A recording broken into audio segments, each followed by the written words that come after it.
Alright, ladies and gentlemen, welcome to the Garena Premier League, where 6 teams will be competing for the grand prize of 40k USD over a 20-week period of games. Now, these 6 teams will be representing their own country. Now, we have 5 Southeast Asian countries and 1 Taipei country. Would you like to talk to me about that, man? Yeah, we have a total of 6 teams from these countries, and let's assume of 6 countries. Yeah, that's all. Yeah, it's alright. Don't worry about it. Now, don't worry about it. We have Malaysia. We have KL Hunters from Malaysia, which will be playing for today. That will be the schedule for today's first game. They'll be playing against Saigon Jokers, Vietnam. Now, the other 4 teams will be Taipei Assassins. I'm sure you guys have heard about it. They are very, very famous, apparently, on the internet. And everyone is like, oh, Kot Lalin, you know. And so, Stanley. Oh, that Stanley's so good. I'm a Stanley fan myself. Yeah. We have teams from Philippines as well, which will be called. They're calling themselves the Manila Aquilas, which would stand the Manila Eagles. And we have Bangkok Titans from Thailand. And we have talked about the other 2 teams, Saigon Jokers, which will be from Vietnam, and Malaysia, KLH. And we have the final last team, which will be from Singapore. No other than Singapore, would be TSS, the Singapore Sentinels. Now let's take a look on today's game. We actually have like Saigon Jokers against KLH on the first match. Now, for you guys who have not seen their previous games, Saigon Jokers and KLH, they have a history of rivalry, a very, very strong rivalry against each other. They know each other's gameplay in and out, almost in and out. And we see majority of their games, they have been banning off TF. Now, as you witnessed these games during the previous runs of their scrims and the previous runs in the Garena Premier League, the Garena GPL, the Garena Premier League opening in Taipei. Now, if you guys missed that, it was great. It was a big event. It was a super large event. Even you have watched it to the screen, you could have felt the energy pulsating through the screen. It was so big. There were so many people, and they had a chance to see Nikasaur up front. Now, if you weren't there, you missed out a lot. I wasn't there, so I missed out a lot too. Yeah. I'm sad. It's okay. You can try next year. I wonder if they send me. Oh, yeah, they'll send me to Taiwan. Next one. Like, let's just take a look on the teams right now. Let's just introduce KLH. Right? KLH. Now, for majority of Malaysian players, you have a sense of idea who KLH are. Now, let's just talk on to their first player, which will be Goldens. I quite presume he is the team captain for KL Hunters. Now, he'll be playing majority role of the AP carry or a support. Now, we know Goldens for his AP carry. He has a very, very, very stable AP carry, a very strong AP carry at the same time, and is very constant with his performance. Consistent too. Yes, consistent. Now, let's talk on to Monkeys right now. Let's just talk a bit on Goldens and Monkeys. Both these players were from Team Orange Esports previously. Monkeys was playing an AD carry during Team Orange, and Goldens was playing an AP carry during, let's just say, Team Orange. Now, for you guys, first time viewing, if you're not too sure what AP and AD carry means, AP means ability power. Now, in the game of League of Legends, you are able to stack up ability power, which empowers your spells. So you can actually stack up your spells to do from 200 to 1000 damage. This is the game meta which which League of Legends presents to majority of players to play however they like it. That's right. Yeah. So let me elaborate a bit on the roles of the other players. As you said, Goldens and Monkeys, they are both very good players, and Monkeys have been playing AD, and Goldens has been playing AP carry for the Team Orange Esports. And Orange Esports is actually the top team in Malaysia at that moment. Previously. Previously They were quite a top team. And we have Don Murray and Hagane from Team ESP. Hagane is actually from ESP/TGG, also a very good team. And Epion Z is from Team Champions, and Team Champions is the first runner-up for WCG Malaysia 2011. Yes. So all of these players are actually very strong in their respective roles, and let me elaborate a bit. Hagane is now playing AD carry.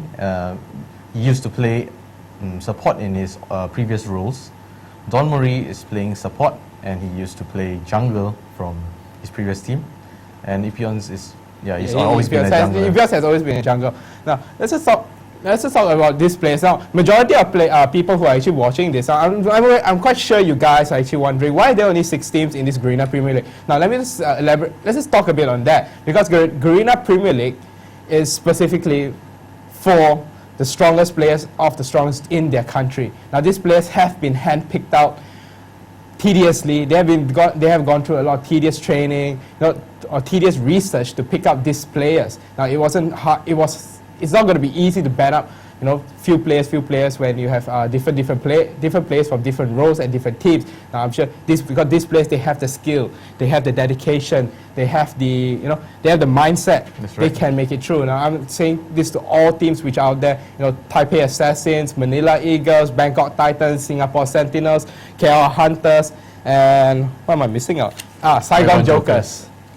Now, let's just talk on to the Saigon Jokers side. Now, I'm sure you guys are actually quite wondering who Saigon Jokers are. They are the Vietnam team. They have been performing very, very well lately, especially in the Garena Premier League opening in Taipei, where they got second runner-up placing. That's right. And now let's move on to the roles. And actually, there's more than 5 players in this team. But let us introduce the 5 main players I think that will be playing today. We have Yang Siu playing AD carry or support, Dark PL who assumes the jungle role, Izumin mid as AP carry, top or jungle will be played by Violet, and Egg will be playing jungle. But sometimes they will rotate their roles, so it's a very unpredictable team and it's a very strong team. All right, you know what? And let's talk about the teams right now. You guys have good look at the teams, right? And you know what? The game's actually going to be going into a starting mode right now. We're just going to swap to the screen. We're just going to swap to the team screen. How the players are going to pick and ban right now. But before that, let's talk on the roles. Let's talk on this side of players. I've seen Violet around for quite a while, and Violet is a very, very, very strong player. Yes. And I would like to say again, these teams know how they work. KL Hunters know how Saigon Jokers tick, and Saigon Jokers know how KL Hunters tick. And we see the first ban going down by KL Hunters, and will be on TF. Now, I didn't mention that just now, because both teams, they have a very strong sense of TF. Like, Saigon Jokers plays a very, very mean TF. KL Hunters as well. Golders plays a very mean TF. Alright, we see Shen getting taken out by Team Saigon Jokers. Shen is a usual ban, and he's always been one of the top bans, so no surprise there. And we see a Morgana getting taken out by Goldens. I'm sure they do not want to face a Morgana, because Morgana is such a strong AP carry and mobile, and as that an ultimate that can really immobilize all the champions and cause a lot of havoc. So I think is definitely a good ban. Yes, and we have seen how Saigon Jokers Morgana fared out against Taipei Assassins in the Garena Premier League opening in Taipei. He did a lot of damage. At the same time, they have a very good strategy. Both teams have a very good strategy around Morgana and TF. That's what I really know. That's what I know for sure. And we have the third ban by KL Hunters will be going on to Lee Sin, Saigon Jokers taking out Shen, Irelia, and Lulu. And this is, I think they are focusing on taking out the top laner of KL Hunters, because Don Mori has been performing consistently as a top laner recently. So I think they are trying to cripple him and trying to counter him as much as they can.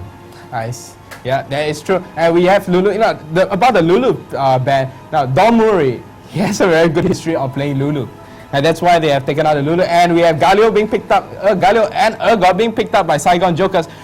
They probably didn't ban it so they could pick it, but there was an opening for KL Hunters to pick Galio. And I know Goldens play a very, very strong Galio. Yes. But he has this affinity with AP champions, which makes him really, really strong. He makes it work nonetheless. And we have a Griff and Jenna pick up by KL Hunters.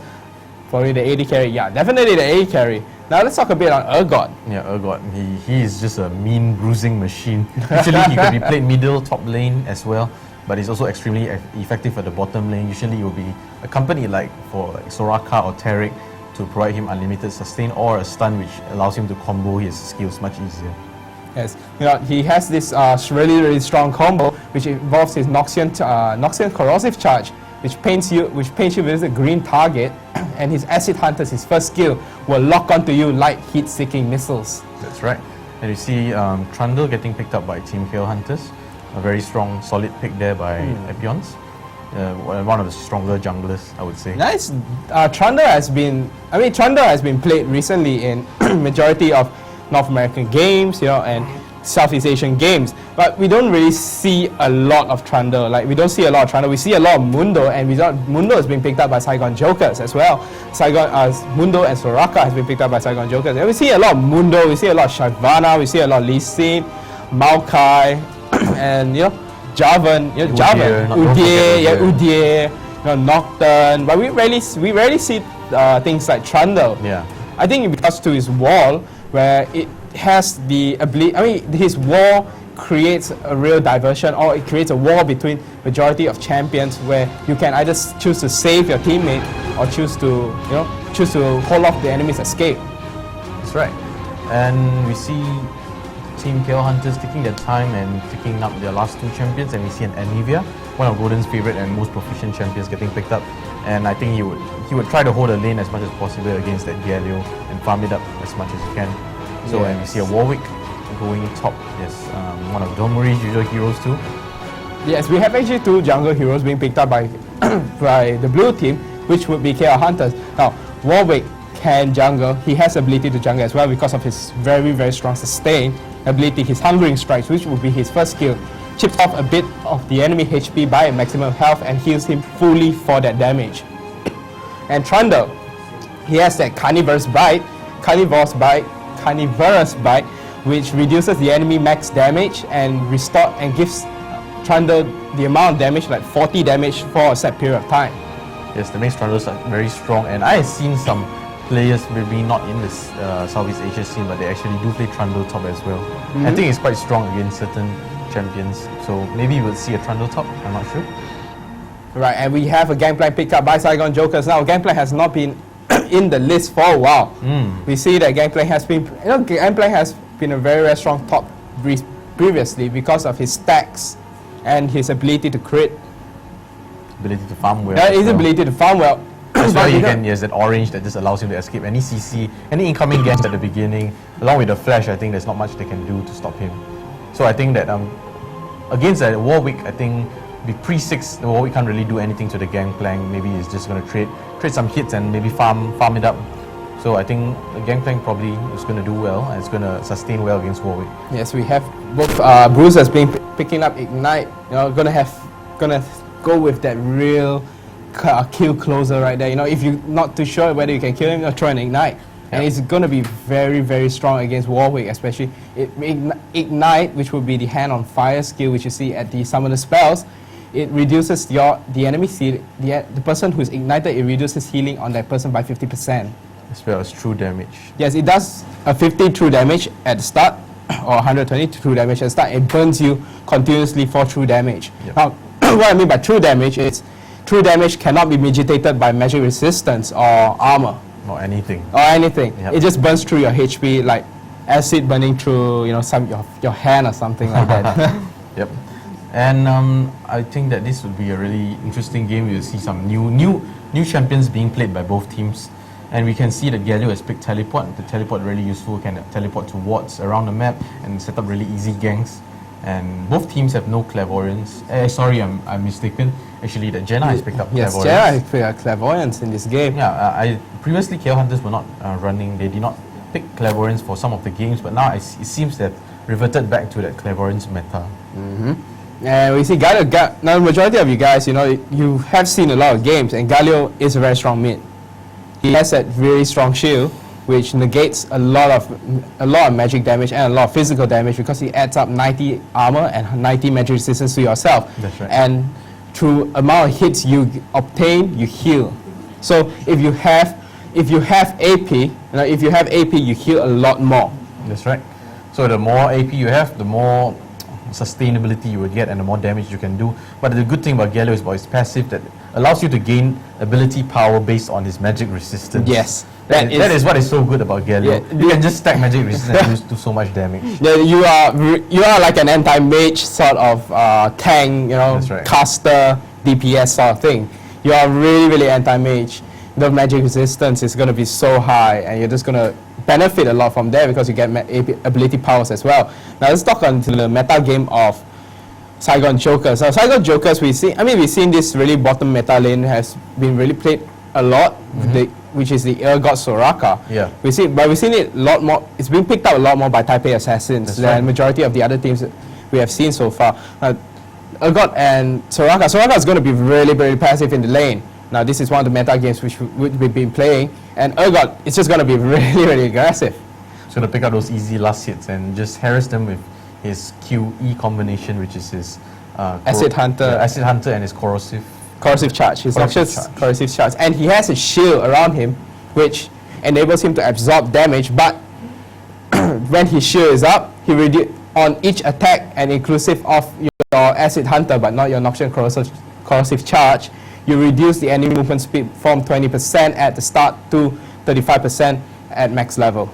That is actually extremely strong poking spell, and it's a very good ganking, as in like when Galio comes or any mid lane comes for the gank, it's really easy to catch any hero off guard, and you can just use that ultimate. His ultimate is to swap positions with a character and slowing them for a short duration of time, as well as increasing his defenses. Yeah, he increases his magic resistance and his armor by 100 to 150. Definitely a very good pickup, and we Very, have never very seen strong. them play, Saigon Jokers play God and Soraka before, so I think we are looking forward to see how they'll do against KOH. Would be, and we see Grace picking up that Ignite, going to be so aggressive on the lane. Jenna is that sort of champion you want to be aggressive with. She has 2 CCs, That's which right. would be, for you guys who are not too sure of the aberrations we're actually putting out, CC means crowd control. Now what I mean by crowd control is spells which do, spells abilities or normal attacks which do slowing effects, stun effects, snaring effects. Anything that keeps you in place, anything to slow you down from moving, anything to, just keep you from not doing what you are able to do. Now we see both teams are actually ready and they are into the game right now. Just going to jump in. Going into the game, and we see both teams heading out into the middle. Right, and now we see possibly Team KLH has the advantage in early game, not just because of the heroes, it's because they have that clairvoyance that allows them to do they can just scout the map easier, and they can just gank, and they can just invade much easier with that clairvoyance, whereas the Team Saigon Jokers do not have clairvoyance and they have to play much safer. Yes. Now, what he means by on top of the clairvoyance part. Now, clairvoyance is some of the spell which reveals a certain location of time for a set period, for a very short period of time, and we see an attempt onto the tri-brush on the top lane. Now, gang players are going to see that ice ball coming from Anivia. It's going to move away from that. Now, that ice ball, if it passes through anyone, it does damage and it slows. Now, if Anivia chooses to ignite, to use the ice ball again, it's going to stun the person who's going to hit. And they notice that GP is going to be running away, and they notice that GP actually saw them coming. GP is going to move under his tower, going to take a bit of cover right there. Not going to be able to do much, and Team KR is just going to move back into the jungle. They're actually really, they do a lot of top lane ganks where they move into the tri-brush area. They have the early game advantage because Jenna has a CC, Anivia has a CC. They have that early stun advantage compared to what we see on Saigon Jokers. They don't actually have any sort of we stun. see that Team Saigon Jokers has actually invaded their Wraiths, and they are going ahead to take Team KL Hunters' Red, as well as the ward being placed there by Soraka, whereas Team KL Hunters are just taking their own blue and doing the usual route. So we see that Mando is currently taking the Red by himself and assisted by Soraka, and this means he's going to be able to gank much easier at the start with that slowing effect from the Red buff. Now, yes, majority of the time, if you want to counter jungle, you have to be very, very careful on this counter. You have to be very careful on the enemy actually counter jungling you, where you actually counter jungling. Like we have seen a very good display of counter jungle by Mundo right there. Now, Trundle is going to move into we're going to move his Graves as his Wraith, and they're going to notice that nothing is there, and the Raid is not there as well. They will know Mundo has opted to take his Red, and Mundo is probably going to take his blue right now, and Thunder is going to move on to the Golems, go take a bit of HP, go take a bit of money right there, but he must be able to farm, and the Red is very essential. It's very, very essential for Thunder to gank unless he lands a very, very good wall. That's right. You see top lane just trading with each other. Don Muri is just eating his health pots and spamming those hungering strikes. Spanking. Spamming those He's spanking Gangplank. Now, let's just look onto the middle side. Now, Galio and Anivia are just having a hit off, all lanes are just moving into this real slow phase of farming. As you know, it's the creeps spawn at 1.5. The creeps spawn at 140, and the creeps will meet at 1. Hagane has actually taken a corrosive charge to his face and has eaten 2 acid hunters, but not doing much damage at level 1. Right, and we see Gangplank actually has that early start of 76 AD. You know, he's going to be able to do all. He's going to be able to parlay his parlay is going to do a lot of damage at the start, especially against Warwick, who's not really having a lot of armor at the start. You know, he's just having that 13 extra armor, which comes from your flat armor seals at the start. But his Hungering Strike's going to be able to heal him up very, very easily if he lands it on the champion or a creep or a high HP creep. And his passive enables him to actually regen HP, and it regens more HP on the amount of time you hit.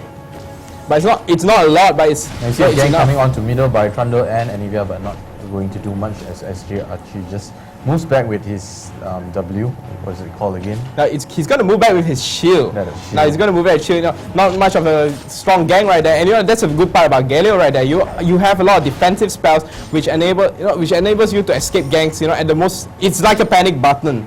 Right, unlike majority of other AP champions, and we may have a gang coming onto the middle by Mundo and Galio not having a lot of H, not having a lot of mana. You know, Mundo is going to flash in, going to throw his exhaust, going to exhaust right there. Trundle's going to come in and help, and Nivea, Mundo may die, and Mundo goes out to the first blood right there. KLH, EPS has taken out the first blood. Very well done by very well done by Trundle right there with the wall coming in to help, and we may see a kill onto Galio, but Galio's going to escape with 100 HP right there. That flash. Unfortunately, not a lot of H, not a lot of mana. We see Hagane getting focused by that Urgot, and both lanes are just trading.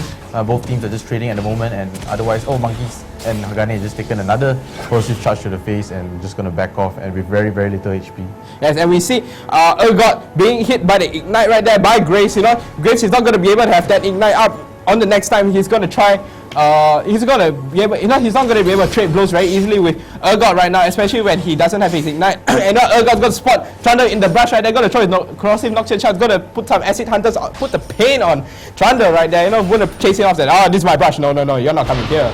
I has Acid Hunters. And Graves is actually not doing too bad against that Urgot.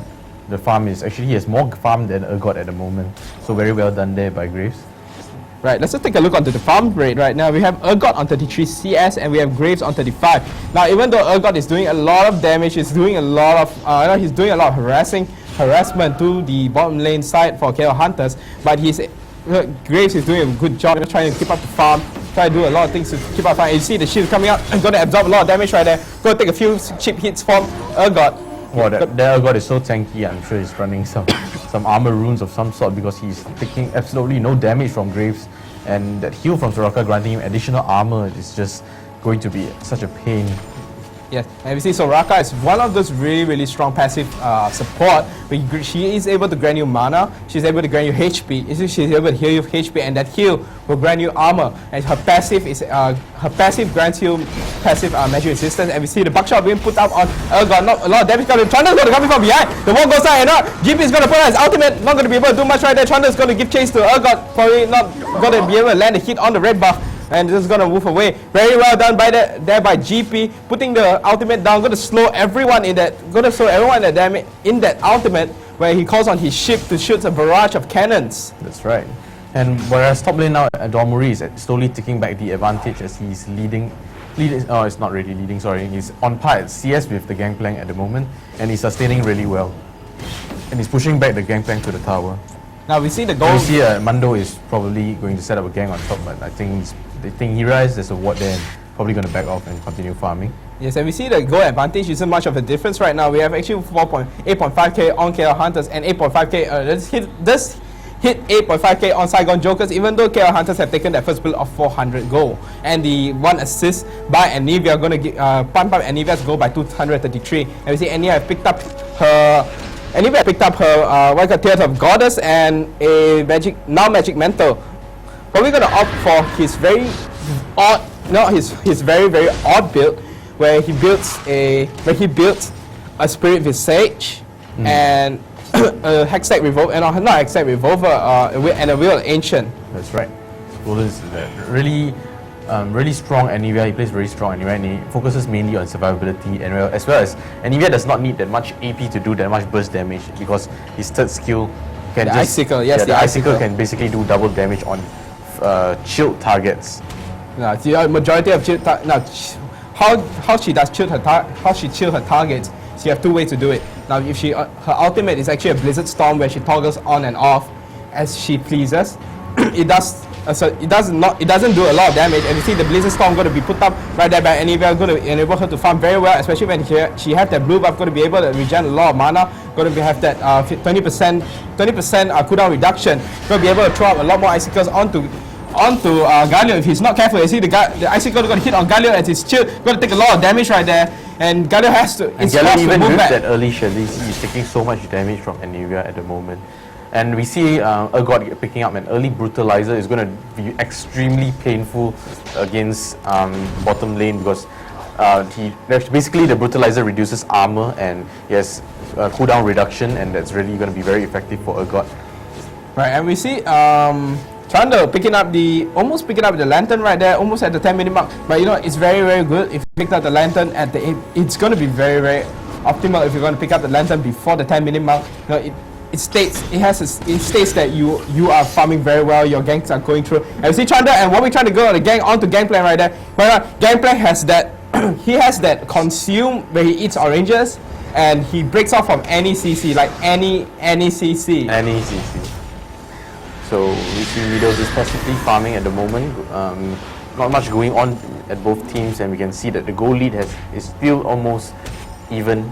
We just see a 200 goal lead in favor of KO Hunters at the moment. Right, and you know, Galio is having a little bit of issue farming the lane, especially when his shield is down. You know, if his shield is down, he can't really move out to farm very easily, especially when Galio is a melee champion and Nivea is a range champion. You know, the bait right there, very well done by Golden. It's going to put the icicle in front of Galio's face, and you're going to fall. And we see that bottom is going to go and engage onto Urgot, and you see Monkey flashing. And Janna's going to flash in with the ulti, going to push Urgot into the wall, but not going to do much right there. And Janna's falling really, really low. I'm not too sure how it's going to go. Galio's going to come in with the teleport, but you know, everyone's going to move away, and the Righteous Gust almost hit the Mundo. Going to come with the flash, going to throw the cleaver into Janna's face, and we see a lot of ultimates being popped out on the bottom lane. Going to take Graves down, and the second kill for Saigon Jokers. Very well done, especially with the Galio teleporting right into that. But you know, very well done there by the Janna as well. You got reflexes were really, really fast. You pushed out the Galio as far. No, they pushed out the Galio as soon as he teleported in, enabling him to actually kill you. You know, he can actually kill you with the melee hit right there. But you know, he's gonna push him up. He's gonna run away. And you know, the Righteous Gust almost got hit. Yeah, almost, but he's still taken out by Mando as he flashed and threw a cleaver at his face. And we see that Team Saigon Jokers are picking up. Yeah, Saigon Jokers actually picking up an easy dragon due to that mistake by Team KO Hunters.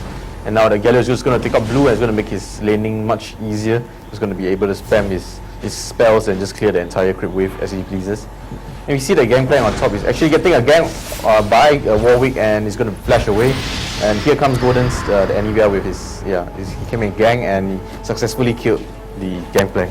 Right, very well done there by KO Hunters. Taking out the kill on Gangplank. Not really suspicious of the kill. A lot of people when they go into the tower, especially they feel that they are safe under that tower, but you know, you're facing up against professional players. Wherever you stand, you are not safe other than your altar. And it may not be safe there as well, especially when the enemy team is winning, you may be actually killed in your altar. That's right. And we see the goal difference is actually in favor of Saigon Jokers right now because of the dragon pickup by Saigon Jokers. And basically Urgot is just farming the lane, and his CS is actually leading now in favor of him to Graves. Actually, majority of the lanes, all lanes except Warwick's lane is in favor of Saigon Jokers. You know, Urgot has his 87th creep farm. That's a big tree extra from Graves, but Galio has a 105 creep farm, and Anivia has this 10 below right there. You know, it's going to be a bit hard for them to catch up to each other. I'm not too sure right now because the goal lead, after the steal kills, the goal lead actually shoot up a lot, especially with the dragon kill. And both teams on par on kills, but the goal advantage is still not to KO Hunters. I'm not too sure how they're actually going to fight this back, but I'm actually very excited to see how they're actually going to play through this. That's right, and we see that Mando has actually taken up an early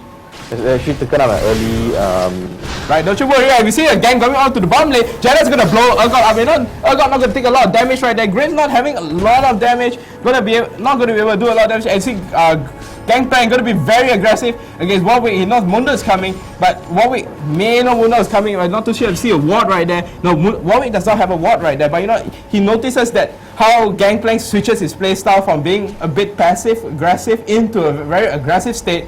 He knows that something's wrong. He has to move back. He's going to throw a bit of hungry strike onto Gangplank. He say, "Oh, your party's going to bring me down, but I'm going to heal myself." And Ignite going to come out on Urgot. Urgot going to drop very low, but he's going to focus on Janna. Janna's probably going to die right here, and the Gangplank ulti going to miss onto Janna right there with the Urgot swap. And Graves very desperate here for the kill, and the buckshot to the face, and a normal hit to the face. Going to kill Urgot right there, but he's going to back off right there. He's going to back off. Trundle will be coming in from the backside, going to help him with Soraka, but Trundle's just going to back off, and we see Galio missing from his lane. Probably that's why Graves decided to back off. Yeah, there's a good decision there by Graves, and we see that Mundo actually taking an early Oracle, clearing all the wards as he pleases, and we can see that the team vision for Team KL Hunters is not too good at the moment. All their wards have been dewarded, and so they have to regain the map control, and they have to do what they can do. They should pick up an Oracle as well. They should put down more wards to try to kill that Mundo, stop him from being so annoying and clearing their wards. Alright, we have a ward by Saigon Jokers going on to the KL Hunters Rave side. I think Anivia spotted that, but not going to be able to do much, especially Trundle is not there. Galio has his ultimate up at the moment. Anivia has to be very, very careful. That's right. And we see both teams are still in their farming phases, and no towers have been taken down as of yet. We see that probably it's almost time for the next dragon, and we see Urgot pushing out on this lane with a BF sword, a chain armor, and a brutalizer. Going to be very, very strong. Going to be able to tank a lot better, and going to put out a lot of damage. Alright, and we just want to take a look onto the lanes right there. Not a lot of things going on right now. It's just a lot of farming phases.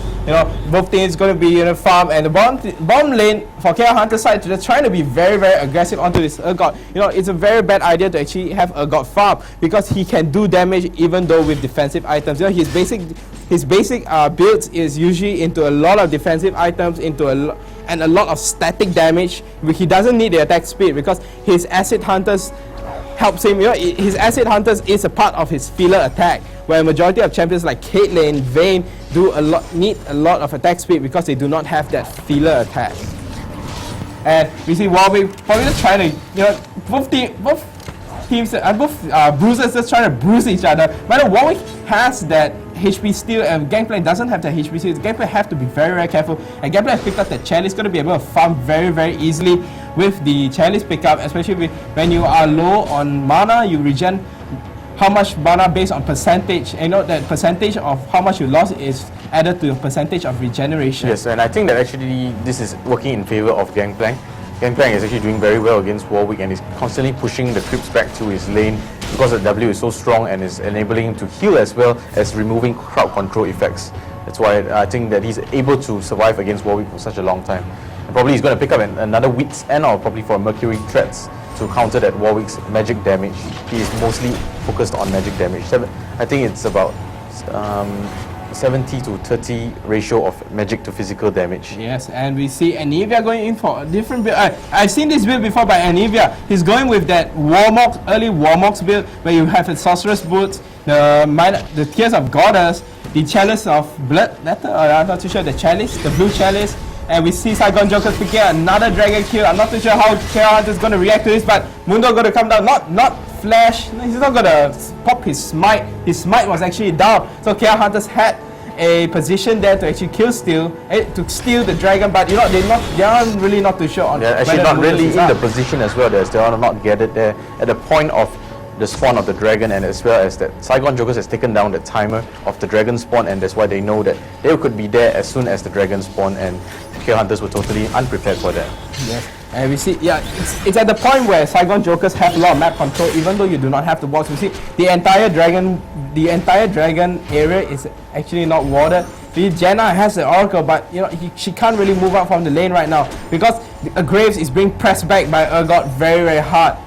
And we see the top lane is just bruising each other. They're just doing very well. They're just doing their own job. But we see Warwick picking up a blasting one, not too sure why. And we see a swap onto swap on to Grace, but not going to be able to do much. Mundo a bit slow on the gang right there, but the one spotting Mundo found the first brush, so not going to be able to do much, and they just a wasted And ultimate. the first tower has went down in the game, and that will be by Team Saigon Jokers. They have lost their middle tower as of now. The Golden's doing very well against that Galio and just pushing him back easily. And we see a gang coming on top by KL Hunters and a gang coming on bottom as well. Not too sure which is going to get. I see Gangplank falling very low. Gonna put the ulti, but it's gonna the orange out. We see him putting out the ulti, gonna slow it. But he's not gonna give up. The ignite barely kills. Wow, Gangplank. I'm not too sure whether it was a good idea to actually disengage right there. It was a very, very bad idea. If you feel you throw your ignite up very, very early, but you're not too sure whether you're gonna kill the person, and Graves is gonna fall, and there was no crit. There was no kill trade right there. Very unfortunate play by Warwick and then miscalculating that ignite. Yeah, he should have just continued pressuring him as he had just a little bit of tiny health left, and there was just a miscalculation there by Warwick. We see Galio going up on top to probably defend the lane against that Warwick because the tower is going down really fast, and bottom lane tower goes down for GPL Hunters. Jenna's going to get engaged on by Mando. Mando is just going to continue with his burning agony right there. And Jenna going to push them away, no big trouble there. Jenna is a type of support. Let's talk a bit on Jenna. Jenna's a type of support where it's really, really hard to gank her because her passive gives her extra 3% movement speed. Not just for her, but as for the entire team. She has the Tornado blow up, which blows it's a very, very short duration stun, but it's a type of stun which blows you up. It disrupts channeling, it disrupts any movement, it disrupts anything in that Tornado. So it's a form of stun where everyone caught in the tornadoes are going to get stunned. So you are able to actually stun 5 people at once. And she has the Zephyr, which will be the paper bird following her. Paper bird is surrounding her. It's gonna, orbiting around her, and she is able to throw Zephyr down to actually slow on a single target to slow the enemy by a very, very large margin of movement speed. But if she has a Zephyr up, she gains extra movement speed. If not, then she does not. She loses that passive bonus. Yeah, she loses the passive bonus. But I think this is the part why people actually play Jenna, because Jenna, you have a lot of movement speed and you have that really, really fast attack animation compared to Soraka, where she has to do that really, really long slash of her Mooncrest weapon. And see again onto the bottom side, we see Graves putting down his collateral damage and his buckshot. They're not doing a lot of damage. Urgot going to swap it in, but not going to be able to do it. Gaia going to come in with the ultimate. Graves dropping really low. Graves going to walk into the ultimate right there. And Nivea coming in a bit too late for the support. And we see Urgot so strong, being kept up by Nivea. And we see Icy not going to do a double damage and Gangplank and Mundo coming in for the bottom lane. Going into the bottom lane, going to work on Jenna. They have their first tower down. They have to try to escape from this. And Jenna's ultimate going to push Gangplank and Mundo away. But I'm not too sure. Ignite goes out of Jenna. Jenna puts a shield down, and we see Anivia going to sacrifice herself a bit right there for Graves and Jenna. Right, very valorous move right there. But it was a very big mistake right there. And Graves probably going to fall right there. And you see, not being able to escape. The ignite goes out of Gangplank, not able to kill her. Mundo going to run away from very little HP away from the tower. Thanks to that Galio shield. Well, there's really good play there by Team Saigon Jokers. They turned that gang into a counter gang, and they reacted really, really quickly. They did really, really good movements, and they worked very well as a team. And we see that they took in the bottom tower down as well as taking out 3 of KLH, and that was really well played. Meanwhile, Domuri is just pushing top, and he has successfully taken down the top tower. This will allow Team KL Hunters to have map control because they have taken down both top and middle towers of the first tier, and they'll be able to access Baron, and they'll be able to deward Baron much easier. Right, and we see the game is really in favor of Saigon Jokers right now. They have really been playing to their advantage right there, and I'm not too sure how KL Hunters is actually going to react to this. They have the 1 tower lead. But they have the 1 tower lead, but they do not really have much of a fight left in them. Yep, that's at right. This point, even though it's at the 22-minute mark, their items are actually not showing a lot. We have Trundle probably building up a Guardian's Aegir very soon, especially with the chain vest and cloth armor with his lantern and Mercury threats. We have Jenna with just 1 Philosopher's Stone, 1 GP5 at the 22-minute mark, not showing really, really good response right there. Warwick has picked up his Abyssal Scepter, going to be able to do a lot more damage, but I'm not too sure whether that's a great idea right now. I think it's a great idea, especially when Anivia has picked up her Warmox, going to be very, very, very tanky.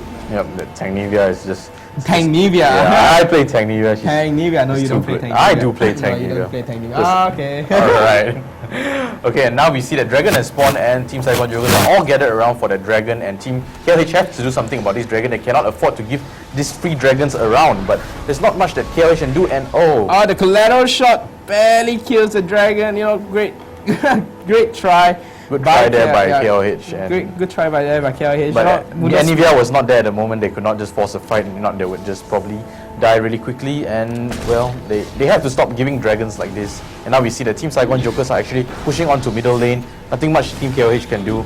And the first tower is just going to go down without much resistance. And yep, the tower is just going down, and they're all going to fall back. Yeah, they're just going to fall back right here. You know, they're going to take the objective, going to fall back, playing very, very safe. They know they have the advantage right now. They can't afford to give it back to KLH. Now, majority of both of these teams, they have the ability, you know, they have the skill level to work on whatever advantage they have and make it to the fullest.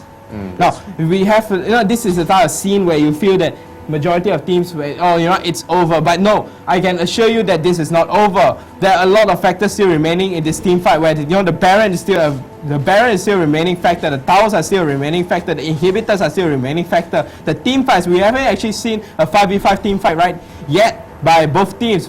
I'm particularly sure that both teams have something to give out into their five-man clash. Yep.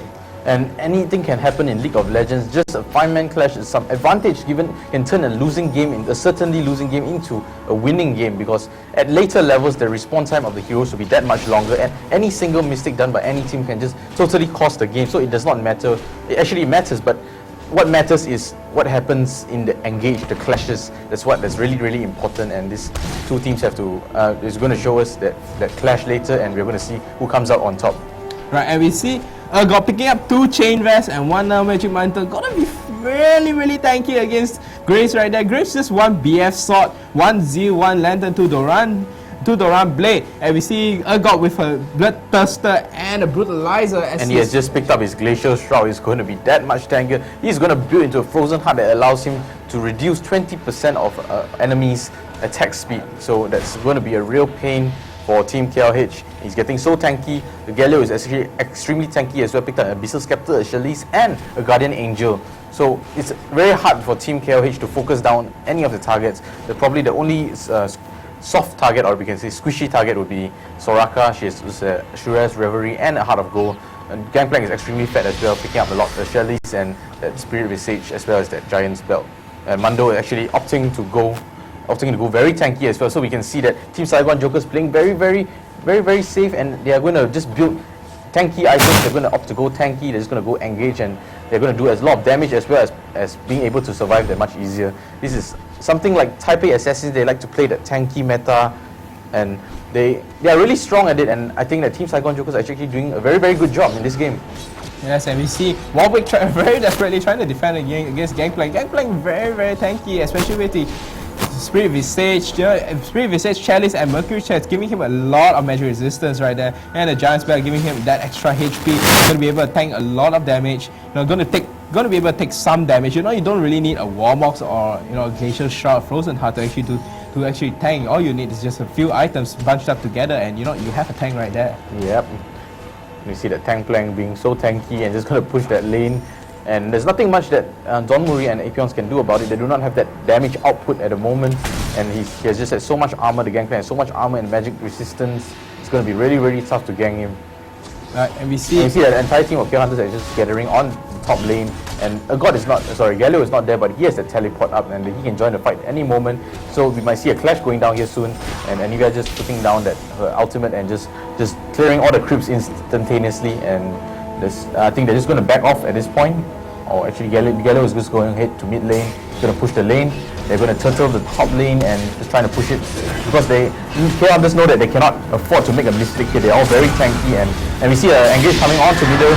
Right, and we see Galio coming onto the block lane, and Galio's going to teleport in. Yes, Galio teleport in. He's going to flash ultimate, and then going to catch 3 people in his ultimate. Going to be able to block it. Janna's going to push away everybody. But you know, Urgot has has some sort of rivalry. He doesn't really like Janna in this game. He's been focusing Janna all game, and GPL is going to get the killing spree. Onto Trundle right there. Now, Warwick's going to be the escape, right? Going to be an escape. All of them right there. Galio very low HP, but he still has that Guardian's Angel. Everyone just very desperately trying to pop Galio's Guardian Angel right there.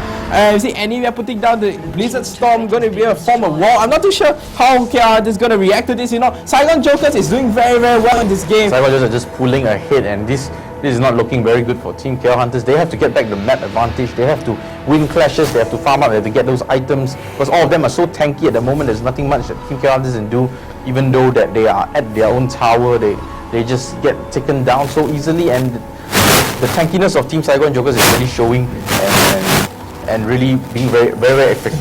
I mean, the composition is really strong. Especially you have Galio, Mundo, and Gangplank to create a wall, to form a wall for Urgot right there. You have Soraka to enhance that wall by having all those heals, the silence, that extra magic resistance proc coming out from her passive, and you have that ultimate which heals everybody for a set amount of HP. So their composition is actually really strong. Now we talk about the KLH composition. They actually have been playing to a very strong composition. They're playing this double wall composition where Anivia and Trundle just going to be able to split the entire enemy team into two. Then they're going to work onto the enemy team. But we see that Saigon Jokers not doing a single mistake. They're not going to risk that.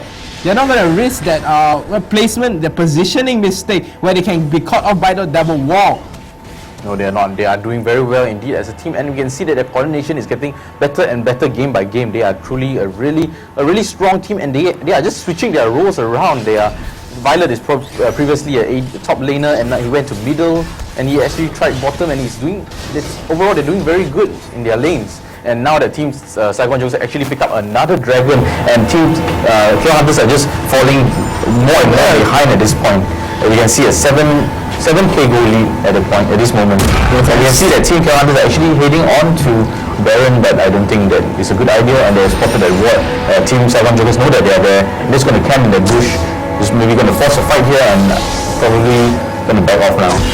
Yeah, Saigon Jokers do not have that CV, so they actually have the main advantage. But KR Hunters run into a wall, going to be able to spot them right there. The CV advantage is going to go down the drain so fast. If you were to hide somewhere and ambush you're going to hide somewhere and ambush, but if what's going to spot you, it's going to go down to the drain. It's going to go down the drain, especially with the CV spotting the entire enemy team right there. Very well played. And Mundo just barely escaping the wall from Anivia. If he gets caught off right there, he has to pop his flash to actually run away, but he may not be able to run away, especially with the second wall going to come out on his face.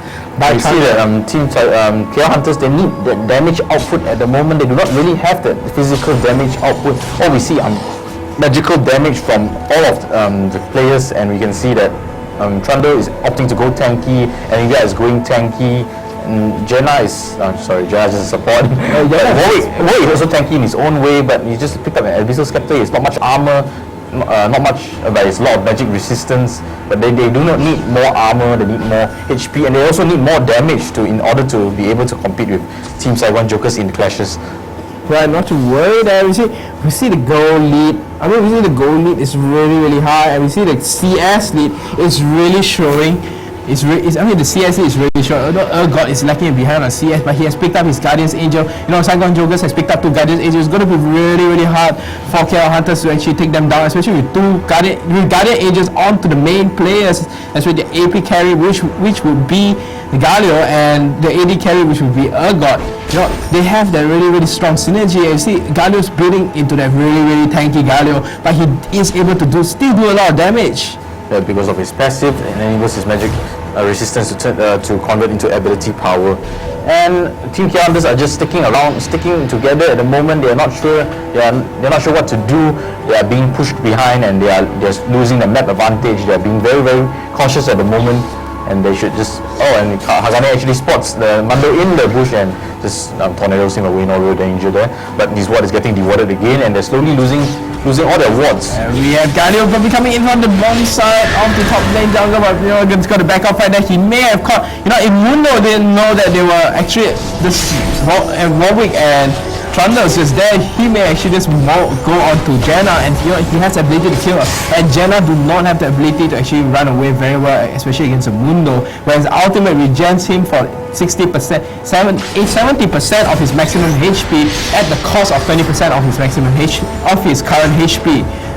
Now, and he has that burning agony which is put up around him. It's this fire thing which surrounds him. It costs HP to keep up, but it does a ton load of damage if he sticks next to you, and his cleaver slows you and does percentage of your maximum HP as damage. And in addition, the burning agony actually reduces crowd control effects as well. It is such a strong skill. It clears moves really fast, and you just turn it on when you are in a team fight, and you'll be able to survive that much easier. Yeah, and there's a reason why Mundo can actually opt for Ninja Tabi rather than Mercy. And we see Gangplank being called out right here, but not a lot of damage being put onto Gangplank. You see Gangplank is really that sort of tank plank that's gonna HP that's gonna go down like this 1/4 of his HP that's gonna go down, gonna be healed out by Soraka right there. But that tank plank is seriously tanky. Yeah, and that wall was really good there by Goldens, but they just do not have that damage output now to keep up with Team Saigon Jokers. Yes, they need to commission. They need to commission. And as we speak, bottom lane has been taken down by Gallo. Gallo has taken down the bottom tower, and then you guys defending. And they are going to take down this.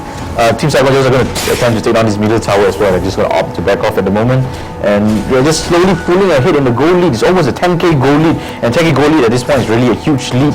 And they are probably going to take the next dragon as well. They have the timer, and they have the map control, they have the wards.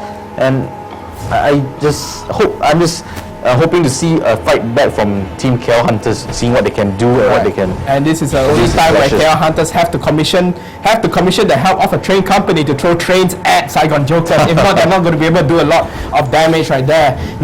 Saigon Jokers are going to be very tanky. The tank plan is going to be able to build into its Frozen Mallet or Triforce really soon. Now once Gangplank finishes up his Triforce, it's going to be real hell, especially for KL Hunters.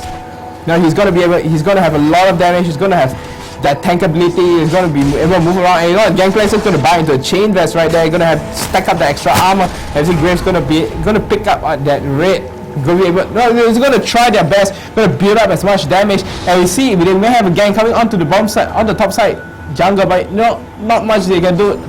A lot of wards being plated by Saigon Jokers, able to avoid any ganks or any incoming ganks there. Both teams are just warding really hard at the moment, and they're just going to this turtling phase that everything is just stagnant and they're just dewarding, and not much is really happening. A team clash is not going to go unless somebody forces it, and a team clash at this point might be actually decide the game. That's why both teams are being very careful, and we see Donbori actually going on ultimate onto that but just flashes away, and you can see that Gallo has just teleported in, and he's going to throw down a few spells, but otherwise both teams are just going to back off. Right, the Sprite might go to hit Anivia, and the Freshest guy's going to hit Anivia for quite a lot of damage, even though Anivia has a Warmox up. And they're just going to work on the Baron right now. This may be the deciding factor of the game. Gallo able to build up a very strong shield against KL Hunters. KL Hunters not be able to do much right here. You see, they're being really pushed back. Mundo, Urgot, and Gangplank, Gangplank's going to come out right there. Mundo's just going to be able to work onto the barrier. Both teams are going to crash into each other. And we see a lot of things. Gallo's just going to ultimate right now and not going to catch anyone right there. And we see Jenna not doing very much. And Gallo probably going to go down, but his Outrager going to probably ignite very not well spent right there. And we see Jenna's warning off the entire team. No warning off Graves. It's not a very good idea. And then Warwick there, I'm not too sure why they're running away. The enemy team's still right there. And we see Thunder just going to move away. The entire enemy team, the entire Malaysian team is just being dispersed everywhere. Got flash very unwell spent by Gangplank. Got to flash into enemy's face right there. I'm in front of your face. There's no way you can run, but actually in front of your face 5 seconds earlier. And you see the Team Saigon Jokers are actually on to Baron at the moment. 5 of them, 3 of Team KLH. They can still steal the Baron at this point, and because the jungler of Team KL Hunters is still alive, and they're just spamming Golden's throwing down that ultimate and just doing tons of AoE damage with the wall. The wall is really nicely placed, and they caught the Gangplank off guard at the moment, and they're just going to focus him down. The other Team Saigon Jokers are on to Baron. They're going to try to and Gangplank may go down to Anivia. Anivia not going to land the Icicle Spike. Icicle going to hit on the Gangplank. Gangplank going to go down right there, but they do not have Baron right there. Mundo going to come in with very low HP. Icicle not going to pop onto Mundo. Mundo going to activate his ulti, going to be able to run around. He's going to turn back and go to face Anivia right there. Jenna very low HP, going to take an Acid Hunter to the face. Going to drop down. No, 250 an hour. 250 a minute. She's not going to blow you away apparently. Yep. Well, That was a good. Actually, that was a good exchange for KL Hunters. Although that they lost that Baron fight earlier, but they had still managed to prevent that Baron getting taken away. Yes, that was a great fight. Yes, I agree to you wholly. It was a great fight by KL Hunters. They are able to prevent they were able to prevent that Baron from being taken by Saigon Jokers, which would have been a game deciding factor. Now, I just regret to see there's no Garen. Just regret to see there's no Garen in playing like double lift. One man stop. I haven't seen Garen for a while. Yeah, one man stop Baron. That was DreamHack. Yes, it was DreamHack 2010. Alright, now we see Team KL Hunters actually going on to Baron, and we don't see a ward there from Team Saigon Jokers, and SJ Melody has just thrown out a ward, and now the full Saigon Jokers are coming on to Baron. They're trying to stop the Baron, but you see the Baron's HP is going down really quickly. SJ Archie trying to come in, and you can see that the Baron's going to be picked up by KL Hunters, but the ultimate going to come into the face of KL Hunters. They are lacking one person. Now they have to run away. Mundo, no, you're not going to be able to run away from Mundo. He's going to go wherever he wants. The collateral damage going to come out, not going to do a lot of damage right there. The shield going to go out, and we see Galio do not have his ultimate, and we see a killing spree by SG8 onto Warwick, not very well spent, and we see Imperial's taking out the kill onto SJ Archie right there. Jenna ultimate going to come out, and Mundo still a lot of HP in front. Gangplank just making his way through the front, and Graves is going to try to do it. A lot of damage. Graves going to fall out to Gangplank going to fall out to Graves to bearded man, and we see Mundo going to go down to Jenna right there. Is it announced? I'm not choosing a game announcement. One person left. Go left right here. You see, and we see a kill right there. Not go on the wall, and we see the GA being popped there by Algot, and that will be the ace of the team unless you have a flash right there. Unfortunately, you do not have a flash. You have to fight. You go to the nearest grocery store and try to find another flash before you find another flash before you actually go into gameplay. And we see, I'm not too sure what they're actually trying to do, but both teams just going to walk around each other. You see the tower, the bomb tower is actually pushed in. They're just going to tank this. That is going to tank this tower. You know, they have to do this. The Baron is a very strong game deciding factor. Trundles is going to tank this tower right there. Jenna going to put down the shield. No, actually Jenna going to put down the shield right there. Not yet. And now we can see that Team KL Hunters actually focusing down the bottom inhibitor of Team Saigon Jokers, and they're going to fall back safely at this point. When very well played there by Team KL Hunters. That clash was fantastic. It was what they needed to come back into the game, and is now just a 4K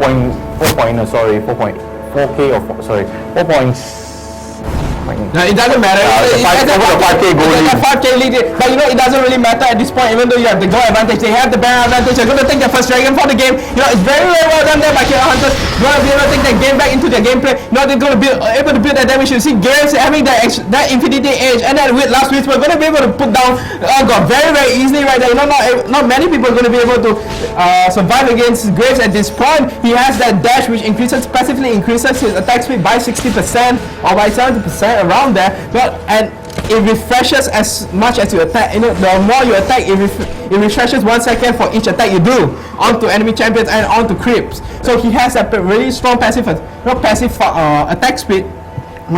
Urgot does not have. Urgot, he has a lot of acid hunters. He just has acid hunters. There's a lot of short-term bursts, but he does not have that sustained damage that Graves can do. But he does have that range. He does have that range which Graves do not have. And Graves going to pick up a Guardian Angel right there, going to be able to survive a lot longer. And Nivea picked out a Rabadon's Death Cat and a Quicksilver Slash. This is actually looking in favor of Team KL Hunters at the moment. They are actually getting back into the game, and just now that clash just now was really good. And I think that what really changed the tide of the fight was the fact that Golden's and Apeon's work in tandem with each other, in synergy, and they placed down really good walls there, and this totally separated the team from each other. And we have a wall on the Mundo. He has to pop his flash. Unfortunately, you'll not be able to move anywhere you like right now, Mundo. Sorry about that. The doctor's not in the house. And we see Team KL Hunters pushing their advantage at the moment. They're going to go onto the middle tower of Team Saigon Jokers. Golden's just going to poke from afar, going to land he's going to throw down his ultimate, doing a lot of damage. They're going to throw down his icicle. It's going to create a lot of problems, but they can't really push at the moment. They're just going to back off. And we see top lane scripts are getting pushed by Team Saigon Jokers, and bottom lane as well.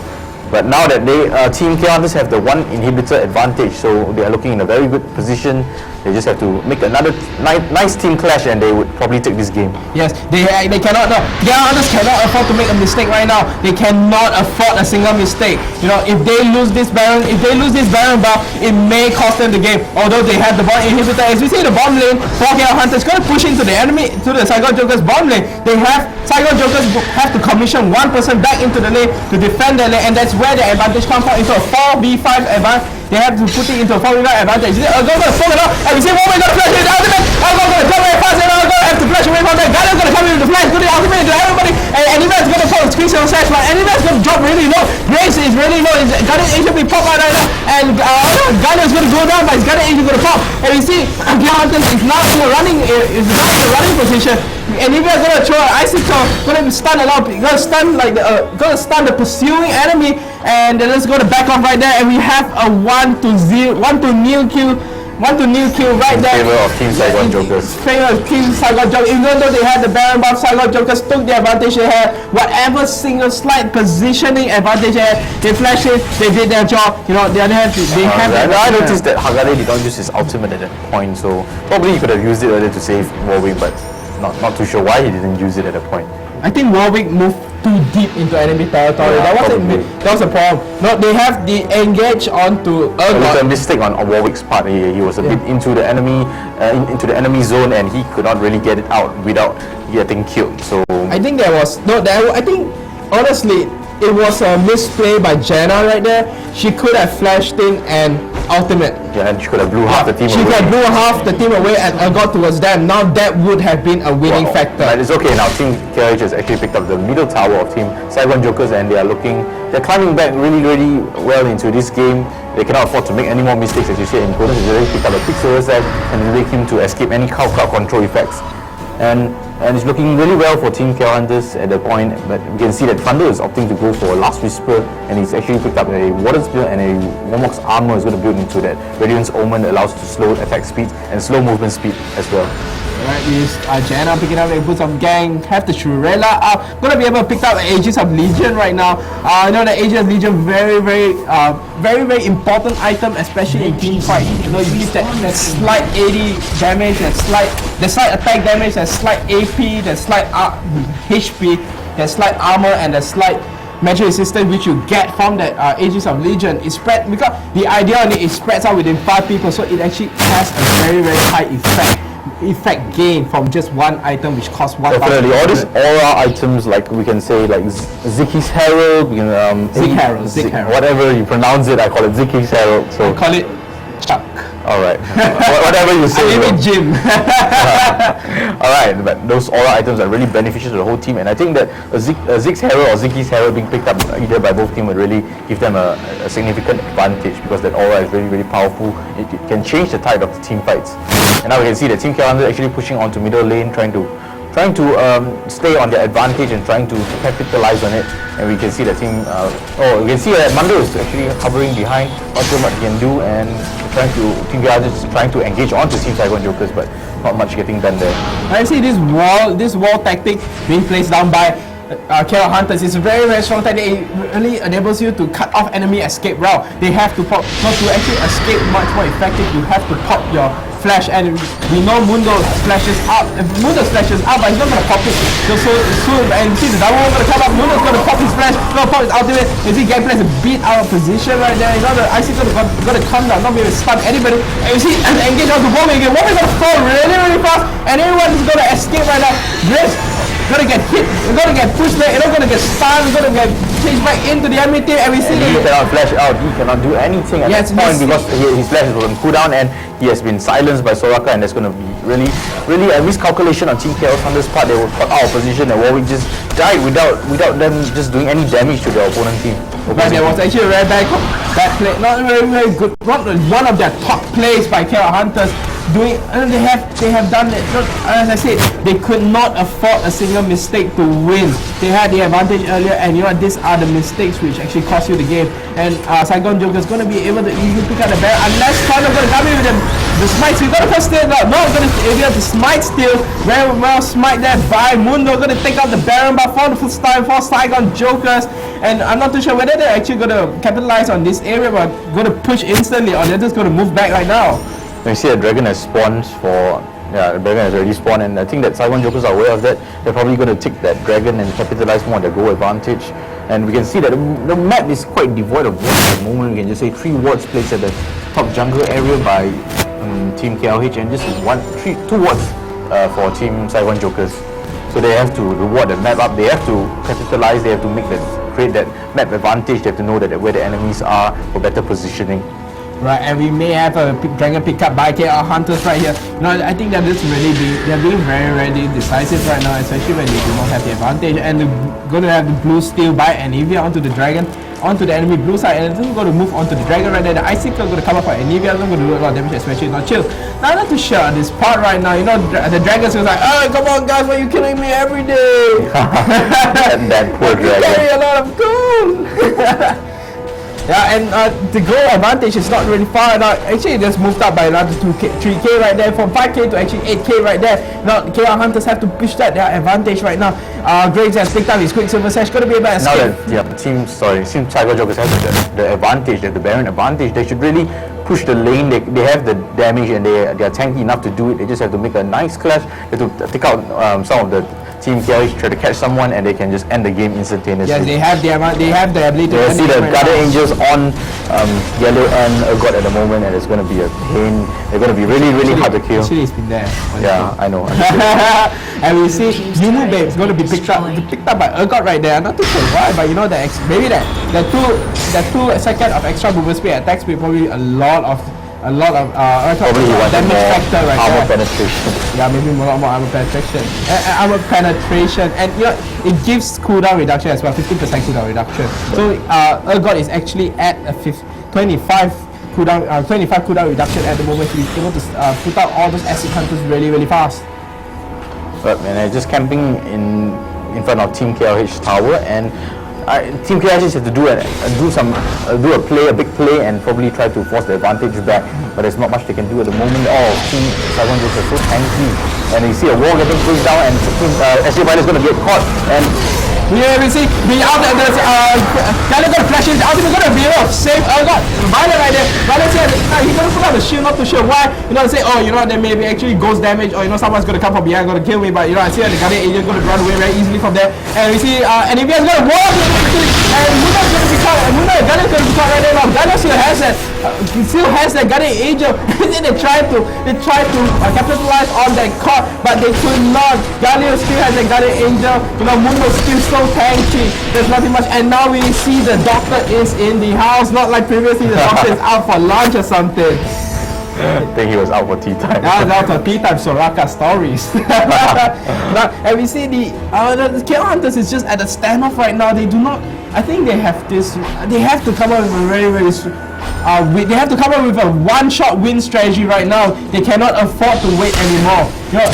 This wait is just going to push them back further and further and further. They have to do something. See a wall getting placed down by drones again, and the Hunters are just going to try to engage onto Team Saigon Jokers, but Team Saigon Jokers, the bundle is so tanky, he's going to run away easily, and you see the Gallo popping his skills, and actually Violet is 80 carry going down. And Violet actually goes out to the kill right there. We may not see it, but the Guardian Angel going to fall right there very easily, and the wall's going to miss. I'm not too sure what's the point of actually walling at the same location. Yeah, probably could have done better with that. Yeah, they could have done better with the wall. There was not enough coordination there with the wall. They could have walled the entire team. Then they could have walled off the 1 or 2 guys entirely. That would have been spelled, that would have spelled Saigon Jokers. And now we see the wall replace. I'm going to try to push the enemy team away, and I'm just very, very, very desperate at this point. I'm trying to go down very easily, and the enemy team going to Shredder, going to chase like that. Shredder, charge! Shredder, drop, unfortunately, he was fine to Graves. Not a great idea for support to lead the charge, especially when they're passive support. That was so brave. It's like putting a nurse on a wheelchair and getting another nurse and pushing you in front. And we see the team's just going to move back right there. I'm not too sure why Saigon Jokers going to move back, but probably their Baron buff has just dropped, and we can show that there's 1 kill for each team, but we can see top lane getting pushed by Saigon Jokers. The crews are pushing really in, and they have to. KL Hunters have to regain that control. They have to win the clash. They have to kill the entire team, and they can just end the game. But it's not very easy at the moment because Team Team Saigon Jokers are so tanky. They have so many tanky items. They have that Frozen Heart, they have the Aegis, and probably comes Zig's Herald. Actually, they have an Aegis, the Abyssal Scepter, as well as Warmox on both Mundo and Gangplank. Then actually, if you notice one thing, Urgot is actually maxed out on items. He has nothing left to buy. I'm sorry, I see 2 Aegis on Team Saigon Jokers, not one. Yes, about this part about to having 2 Aegis in a team, it is no problem. The effects stack on each other. So the more Aegis you have, it's actually having a single Aegis, because the aura you give is part to what you actually obtain yourself. It's not 100% gift. It's not 100% give and take in the aura. It's probably like 50%. You only get 50%. Your entire team only gets 50% of what you get. The person who buys it gets the most advantage. Yeah, the person gets it. The person who buys it gets 100% of what he gives. Yeah, of and course. you see, KL Hunters do not have the Aegis of Legion. I think maybe he's going to go back and buy his Aegis of Legion. And no, he's just going to go back and buy a lot more wards. And I do not understand the item pickup by Warwick here. He's getting Abyssal Scepter is a good choice, and I don't see the Frozen Mallet and the Kindle Gem at this point what he's going to do. And you see a gang coming to middle lane. Then you get to the gang coming in the middle, and Shurena's gonna move away, help him move away, and Mundo is just gonna take the aggro right there. But actually no one's gonna be able to catch anyone right there. The wall, and the ultimate comes on Warwick. Mundo gonna flash very easily flash away from there. I'm not too sure what Chanda ultimate. Gonna put down the ultimate, and Mundo's gonna come back very easily into this fight. His ultimate does a lot, kills him for a lot. And Urgot, his ultimate not gonna be able to pop right there. Quicksilver Slash being picked up by Grace. Very well done. You're gonna be able to escape from the Urgot ultimate. You're not gonna be able to caught it. Urgot's gonna learn from the lesson. He has to catch someone else at the moment. And Voice Time has been picked up by Anivia with the 217.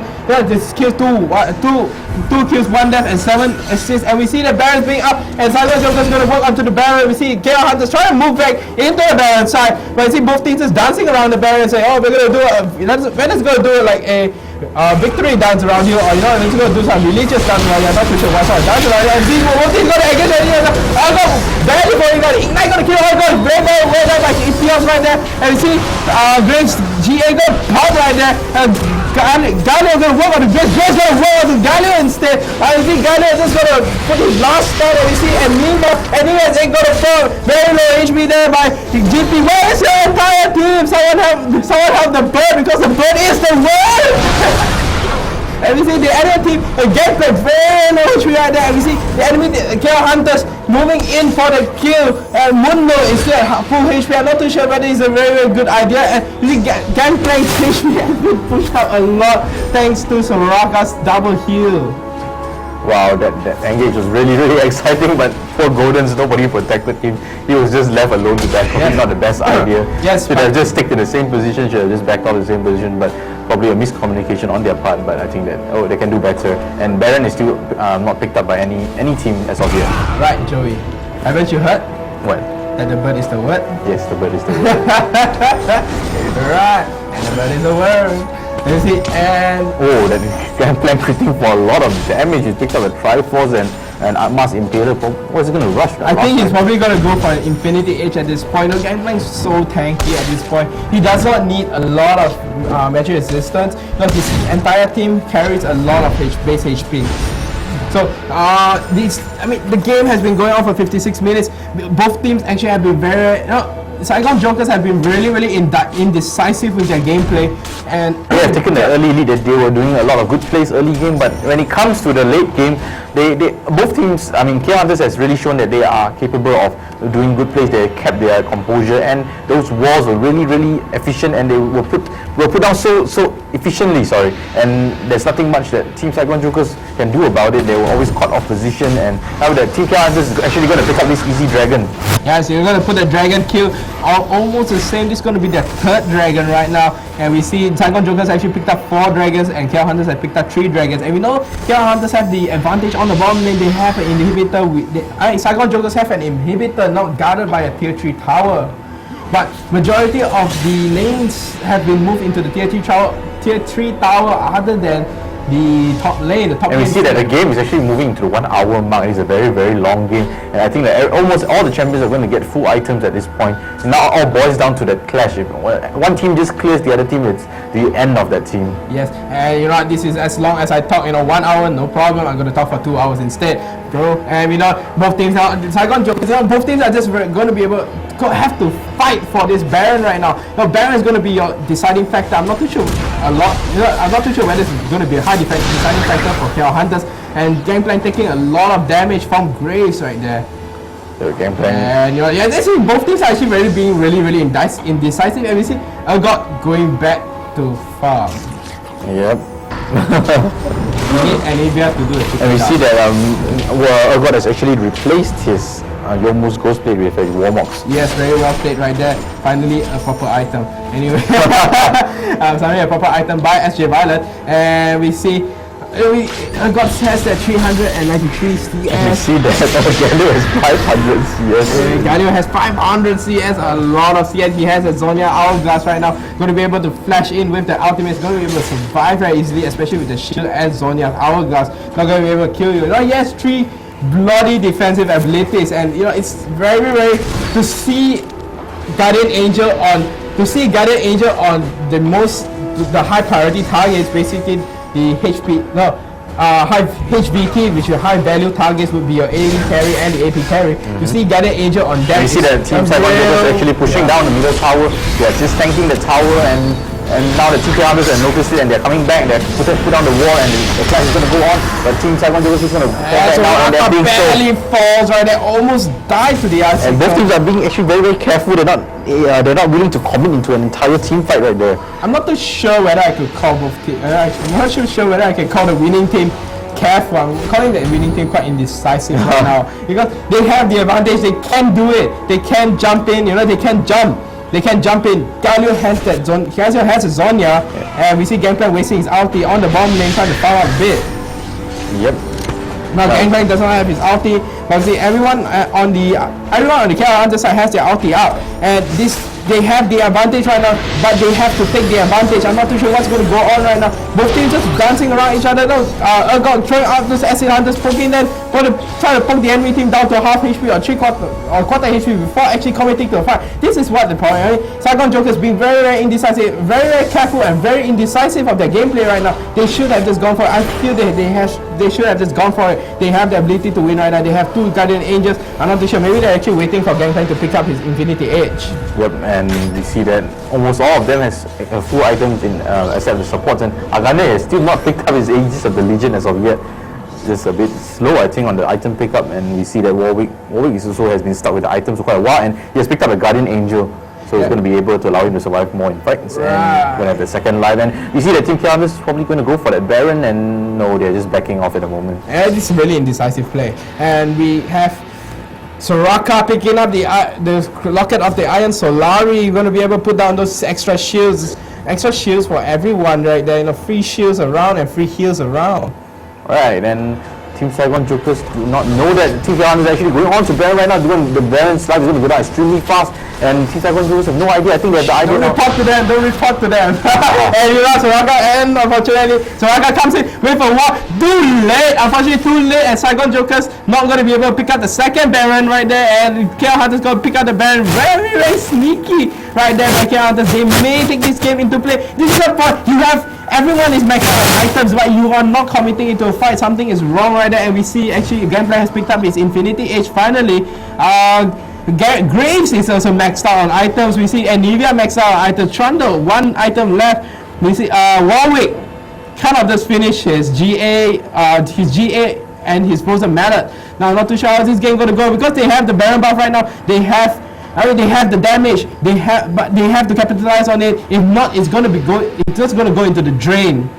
Well, that's right. But Warwick, he is actually lacking behind Gangplank very badly, because he has not much damage and he has not much survivability, and he has just completed his 4th item. He needs more items. He needs to be able to be tanky and just walk in front without fear of dying. But there's a problem right now. He's not that tanky. He needs to pick up more items. Actually, it doesn't really matter at this point because you have to win this game. You have the Baron buff. You cannot let this opportunity go. You cannot do this to yourself. And we see the wall coming up onto Galio, but the icicle not away with it. Warwick put himself out of position right there. May have been caught by Galio and Mundo. Graves doing a lot of damage onto the creep hits. Now the creeps are starting to have a lot of HP, and the creep spawns have increased a lot. We do not have, we do not really have a static decision. Both teams do not have a static decision on what to do right now. They're just dancing around. Creep by gameplay now, and Team Cyclone I think he's going to go in right now. And yeah, the team's going to go in, and the gameplay is going to come up and see Shirella going to be popped, Arya Solari going to be popped, and Graves into a high value target of the year. And Mundo going to walk on the Graves there. Let's go teabag Graves cross right there, and then Graves going to go back, going to go down very easily. The variable is not going to help you a lot right there. Infinity Edge on gameplay going to be able to do a lot of damage, especially with his parley, which is able to create HP steal and phage prop. You see Galio that's chasing away the entire enemy team. I'm a stone golem, you are nothing, you are some flesh being.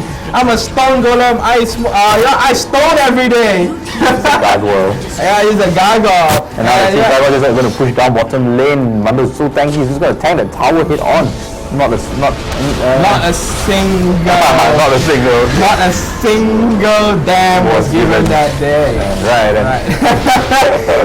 Shit. And we have not too sure what this team's actually doing. The tower's right there, and we get HV gonna go down. As GA is gonna prop. Gonna get wasted for no reason. You shouldn't have been there. Yes, and gonna run away. It's gonna run away. Hornix can actually run forward right. Oh, and a beautiful wall being popped there. Yeah, beautiful double wall being popped there. And you see, this is a problem. Both teams are still very, very indecisive. The ultimate for Wall is going to come down on gameplay. Gameplay probably going to fall to. Well, unfortunately, Trundle falls to gameplay, and Anilia is going to kill off Trundle right there, and going to kill off gameplay right there. Not too sure what's going to happen. And both teams just go back into this stagnant stage. Right, if the studio table weren't glued, to the floor or nailed to the floor, I would have flipped it already. I would have joined you. Right, and I am slowly losing my breath. This game is so long. Yeah, you gotta sing the bird is the what? Yeah. Bird is the what? Okay. And I don't think that anyone's going to bother with the dragon as of now. I don't think anyone actually wants to go. Yeah, finally the dragon's able to say, finally, you guys have stopped killing me. Finally, my babies can grow for the next game. Yeah. I see an IE. Oh, the IE's been there for a while. You see, he wants to get the blue up again. I think I've seen this at least 5 or 6 times. This entire game. Yeah, this entire movement has been down for like 5 or 6 times. Where Guardian's gonna pick up their blue, gonna go back right there, and I'm gonna talk in this monotone, very robotic tone. You mean my tone? No, not really robotic right there. Anyway. Warwick gonna tank a lot of tankiness onto that tank minion. Tank minion not gonna be able to do a lot of damage on the Warwick. I'm not too sure why I'm talking about tank minion, but yeah.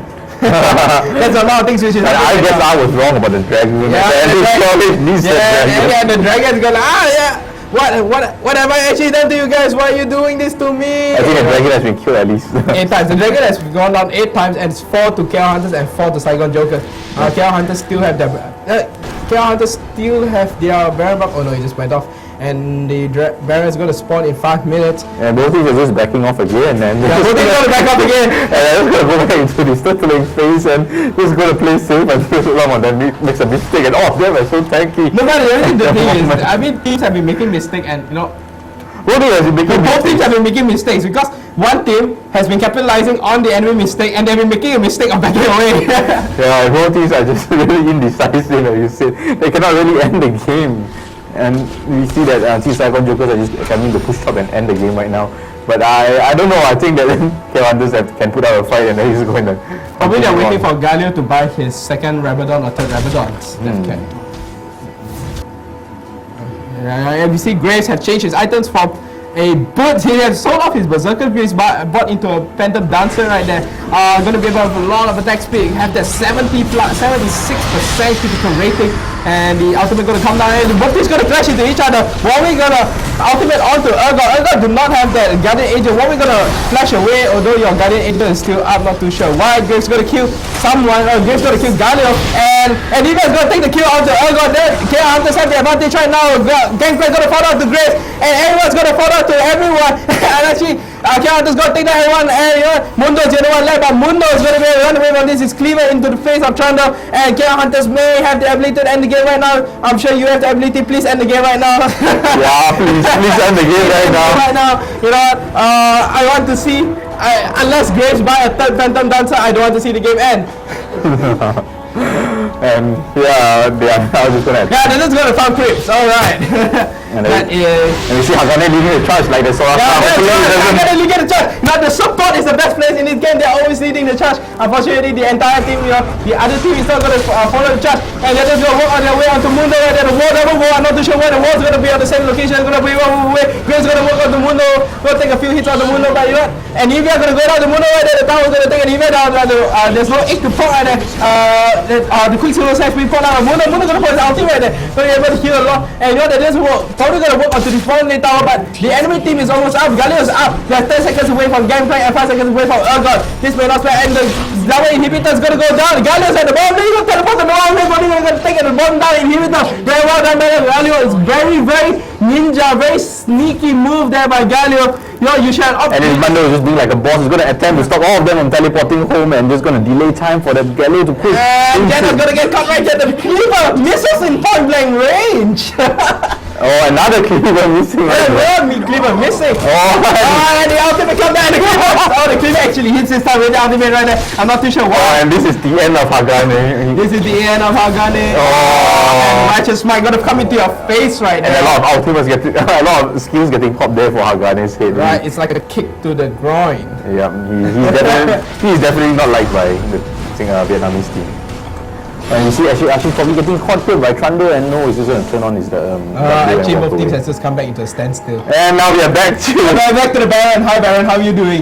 this is the fifth time. Hi Baron, how you doing? Oh, I'm doing fine. You know, I just got people killing my ass every time. Oh shit! Oh, you see the Gangplank critting non-stop. Yeah, they're critting a lot. He has a really high critical chance. Gonna be able to take down the Baron very fast. I'm not too sure Baron is actually very happy about this. You know, Baron being killed 5th time in the game. You know, he's asking, why do you guys have to kill me 5 times to actually win this game? I think the Riot might actually. I'm not really win this game. I'm not too sure what's wrong with you guys. I think Baron might actually get removed from the game at some point. Yeah, Baron's probably gonna get removed from the game. Gonna replace it with some big giant name. And we see that Mando is so tanky. He's going to turn on his ultimate again. The guy is a full HP. And the Kingdom is at point blank range again. And yeah, we're back to this. Mundo, sorry, you do not have the gameplay ulti to actually slow everyone down so the cleaver can hit. And we see Anita having four archangels. A lot of AP right there. Let's check how much AP Anivia has. Yeah, let's have a look at Let's have a look on how much AP Anivia has with the 4 archangel. He has 776 AP. You know, if with just one more Rabadon's Death Cat, he's able to hit up to 1k AP. He's going to be able to do so much damage. But I'm not too sure why this team is actually still dancing around. You see, the blue has seen better days. The blue golem has seen better days in his time. Oh, and we see probably a engagement on and He's gonna get caught right there. He does not have his flash, and Mundo's gonna go down right there. You know, the Baron buff very well. The Baron buff very well spent right there, taking the Baron buff just to take blue. And probably not the best engaged by teams. And oh, we're gonna And almost getting caught there, Soraka. and Soraka's teleport. I'm sure he learned that improved teleport thingy. Yes, he probably has that improved teleport. And okay, Hunter's gonna lead the charge again. Hagane leading the charge like a boss right there. He was like, because I'm floating, that's why I will lead the charge. That's right. I'm levitating. I'm like a ghost. And we can see that My both name teams are is- actually almost going to the 100k goal mark. Both teams, the boat actually going to 100k goal mark. This is actually the first time I'm seeing the boat actually move into the 100k goal mark. I think it's the longest game we've ever commented. Yeah, this is the longest game I ever commented. 71 minutes of non-stop talking. What do you think about that? I think it's a good experience. I think the bird's the worst skill. And nothing's really gonna happen there. Yeah, I think so. The walls will come out before enemy phase, and not each team is gonna. That team's Gallagher's just gonna take a few chips on the tower, but not gonna do much without any creeps right there. You know, both teams really buffed up. They have a lot of items other than Hagane. Shame on you. And you see both teams gonna. Gallagher's just gonna walk onto the tower. The TNT tower goes up to Gallagher. They are that they have one last inhibitor to take. They are both teams inhibitor going to be pushing it. KR Hunters do not have, Psycho Jokers do not have 2 inhibitors, and KR Hunters have missing 1 inhibitor missing. I think that Gallo should just teleport again. And the Iron Solari has come down. I'm not too sure what you're going to do. And we see Chondo going to pop his wasteland. He's going to pop his wasteland onto Gallo. And Gallo ultimately going to hit Chondo. Not too sure why. And we see everything going to move on to Anivia. This may still the end for KR Hunters. Warwick taking a lot of damage right there. And he's going to come out to the tank mode. Warwick going to say hi. Hi guys, you know, I'm actually trying to run away. I think Warwick can end this game right here. Yeah, Warwick can actually end this game right here. So I can't do it. Take some cheap shots out of it, and Gallo has to Warwick. And Warwick, I got it. He's gonna pop. He's gonna take hits out to Gangplank. Gangplank doing a lot of damage. He's like 2-shotted by Gangplank. And I'm not too sure whether they noticed that the inhibitors actually being pushed in right now. I mean, they lost their first tower, and the bottom lane tower. And you see, Soraka is gonna go down to Grace Buckshot. And we're gonna go down to Grace normal attack. And we see everything gonna go chase out to Grace, gonna chase out to Anivia, gonna chase out to Janna. But both teams will be able to run away very, very easily. And we see both teams had, Team Saigon Jokers currently have 2 inhibitors up, and KR Hunters have 1 inhibitor up, so yeah, and Saigon Jokers are almost reaching the 100k goal mark. Yes, and everyone's almost reaching 100k goal mark, you know. This is why there ain't no rest for the wicked. And a 3 inhibitors up for Team Saigon Jokers, and I think the next barrier will decide the game, but I don't think so. I don't think the next barrier decide the game. Barrier will probably say, you know what, I think it's not going to spawn anymore. I ran out of babies. I don't think it's going to spawn. Riot's going to interfere right now. It's not going to spawn a barrier. It's going to despawn both altars, and the game's going to come to a the game's going to come to a draw. That's right. Right, and Gray's going to pick up the raid for the 10th time, I think. And Gray's going to go on to the Dragon again. And the Dragon say, oh, you know what, you guys, I've never seen you guys so long in one game. And we see an engage, okay, not really an engage, just taking some corrosive, doing some corrosive charges onto the ground, and he's not going to hit anyone. He's trying to plant it, and it's probably some fertilizer, you know. Yeah. It's probably made out of fertilizer. He's going to plant some trees that can magically grow ahead of them. You can grow some trees, going to block off the mid lane and the creeps from entering. And right. you see the trees are actually indestructible in this game. That's right. The trees are indestructible in this game. So in terminology, the trees are stronger than Baron and will make the strongest hero. Yep. The strongest champion. So right here, so you're gonna make a tree-oriented hero. Unfortunately, Maokai is not that champion. Yeah. Even though you can do better. Even though he's a tree, you need a stone. And now Team Saigon Jokers are gathering as 5, and they are going to push into middle lane. Not too sure whether this fight, I'm not too sure whether there's anything gonna happen right now. If Saigon Jokers get the kill onto these 5 guys, onto 5 Malaysian hunters right now, they can end the game. And the tank mod going to take a lot of damage right there from Graves. Tank mod going to fall around right there. The inhibitors, inhibitor at the spot. We have 3 Guardian Angels, and Thunder doing a lot of damage onto there. Probably going to put the counter strikes on, but not doing a lot of damage. And we see Thunder leading the charge in with his Wasteland being popped out.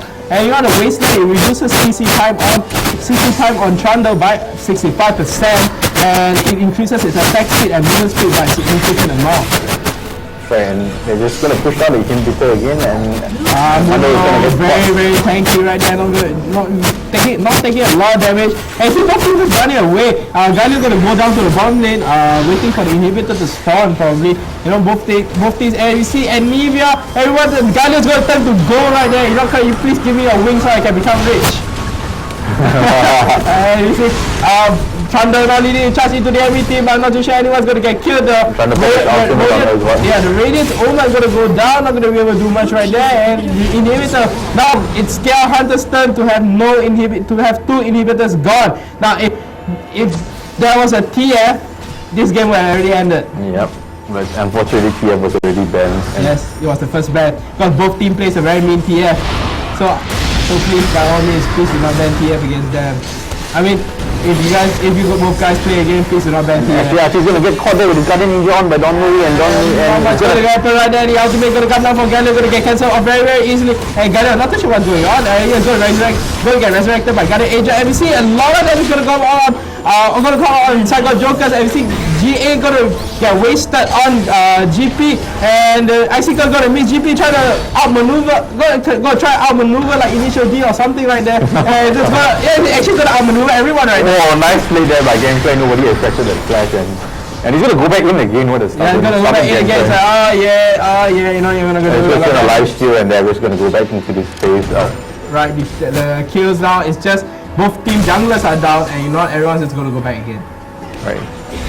And we see both teams have already passed the 100k goal mark. Everyone has gone past the 100k goal. Oh, the goal advantage has gone down to 1k. And Hagani is still the poorest person in this entire game. Yes, Hagani. You need something. You need to mine gold. Yep. You need to buy gold. And you see Warwick actually spotting I shall talk like a Russian. Soraka and Urgot, but otherwise they're just going to back off really easily. In Soviet Russia, a god supports Russia. And you see the Gallo popping all his elixirs looking like a boss, and maybe he's going to go and do It's just some... looking shiny, it's not looking like a boss. Yeah, he's just going to go and do some incredible damage, or he's just going to do the same thing again. Yeah, it's going to run in, pop, become gold, Yep. flash away, come back in, ulti. I'm not too sure what's going to go on actually. And yes, Gangplank with the Oracle going to reward the entire Baron, and this, you know, I've said this a lot of times, this may be Baron. I'm sure Baron is as tired as like, guys, you know what, I've never really done anything to you guys, but you guys are actually killing me for the 6th time. What's your problem, man? What's your deal? What's the damage? And we see actually 3 oracles. Yeah, we actually see 3 oracles on the enemy team. The Ward gonna be able to go down very fast.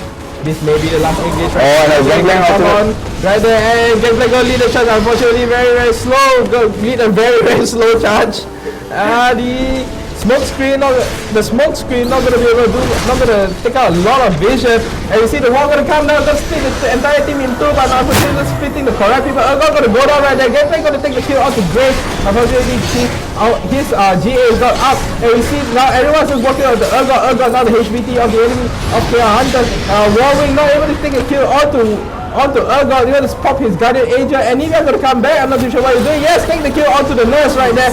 And I'm not too sure what's going on. Everyone's just moving out around, and Urgot finally falls right there to the ignite. Thunder gonna run away very fast, and EVS 8 gonna get cooked out into scrambled eggs right there.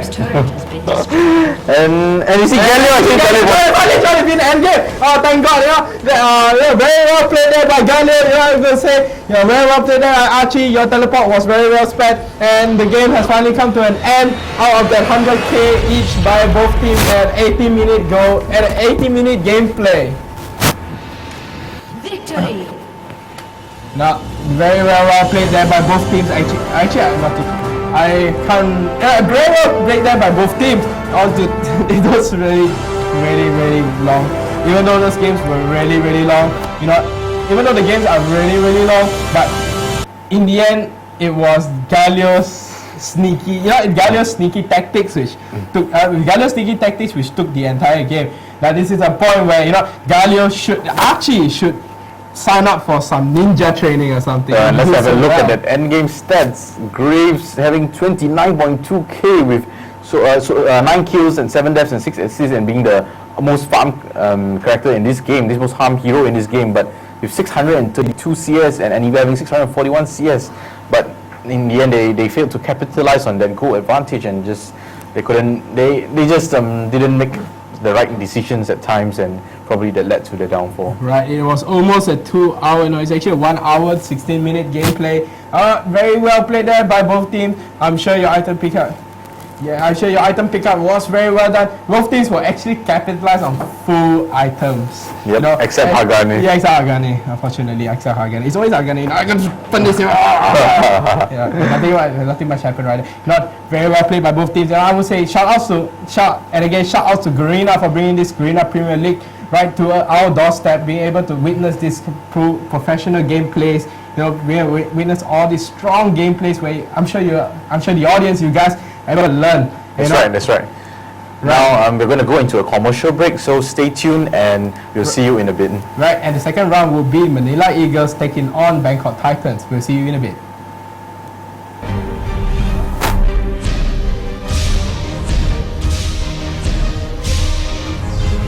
Hey guys, this is James Rahman with the IGN Pro League Top 5 Plays. We've got lots of great action this week, so let's cut right into number 5. Our first play this week comes from Evil Intent as Lux with the quick laser picking up the triple kill and actually turning onto Ash with the red buff to pick up the quadra. If we take a look at this play again, you'll see Nasus in the bottom left doesn't know what's going on, picking up the quick triple for Lux.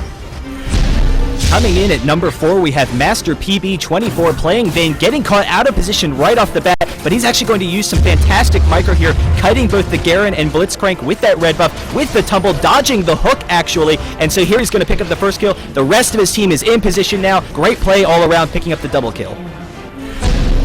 Here at number 3, we have Echo as Kog'Maw in a high elo game, going to use some fantastic positioning and micro in this fight. Here he is damaging the Yi, coming back onto Alistar, picking up the Yi kill there, switching back to Alistar once again, throwing off the ultimate for Vayne for the triple kill. What a boss Kog. At number 2, we have SK's Ocelot manning up as AP Janna, actually leaving her abilities unleveled, but then when Shyvana comes in, she quick levels the ultimate and is going to use it after the Gragas barrel. There's the Monsoon, knocking him back into the tower, flashing over Shyvana for the quick kill on the Gragas, and now the tower is tearing through Shyvana. That is absolutely disgusting. At number 1, our top play of the week, we have Calyptic as TF, and he's actually poking down the team at Dragon. There's the stun coming off, but he's not going to hit Ahri, who's going to get off the charm. Holy sh**! I have never seen a wild card hit all 3 targets, turning back onto Ash, drawing the blue card, actually going to drop down to 4 HP before he picks up the quadra kill.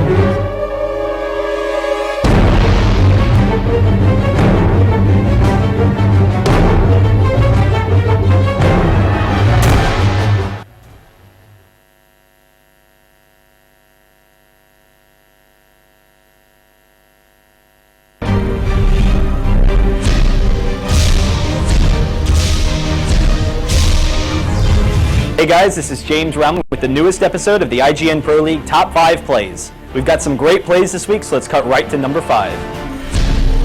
Starting off, we have Navek mid as Karthus versus Vladimir, and he's going to throw off his ultimate to pick up the single kill, but look around the map, he's actually got the lucky quadra.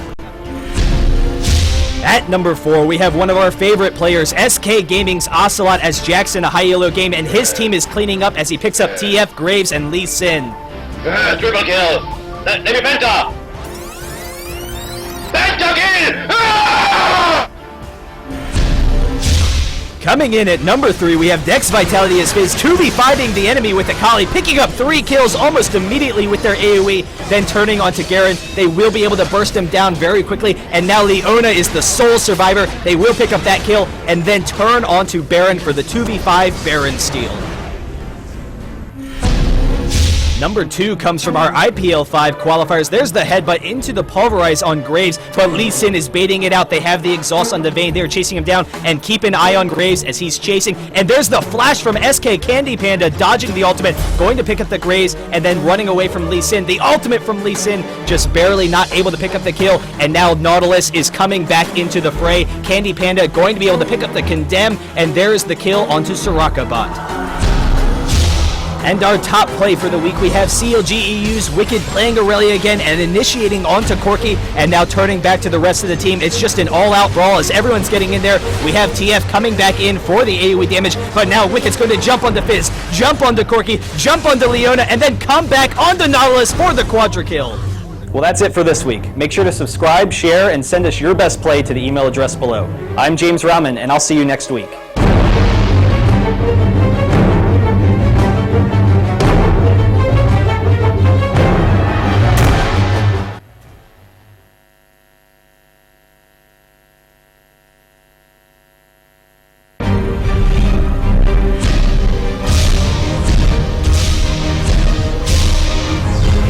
Hey guys, this is James Rahman with the IGN Pro League Top 5 Plays. We've got lots of great action this week, so let's cut right into number 5. Our first play this week comes from Evil Intent as Lux with the quick laser picking up the triple kill and actually turning onto Ash with the red buff to pick up the quadra. If we take a look at this play again, you'll see Nasus in the bottom left doesn't know what's going on, picking up the quick triple for Lux. Coming in at number 4, we have Master PB24 playing Vayne, getting caught out of position right off the bat, but he's actually going to use some fantastic micro here, kiting both the Garen and Blitzcrank with that red buff, with the tumble, dodging the hook actually, and so here he's going to pick up the first kill. The rest of his team is in position now. Great play all around, picking up the double kill. Here at number 3, we have Echo as Kog'Maw in a high-elo game, going to use some fantastic positioning and micro in this fight. Here he is damaging the Yi, coming back onto Alistar, picking up the Yi kill there, switching back to Alistar once again, throwing off the ultimate for Vayne for the triple kill. What a boss Kog.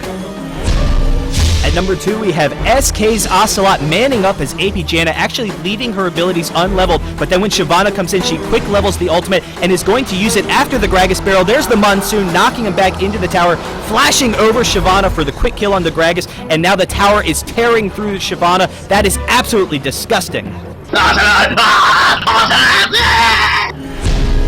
At number 1, our top play of the week, we have Calyptic as TF, and he's actually poking down the team at Dragon. There's the stun coming off, but he's not going to hit Ahri, who's going to get off the charm. Holy sh**! I have never seen a wild card hit all 3 targets, turning back onto Ashe, drawing the blue card, actually going to drop down to 4 HP before he picks up the quadra kill.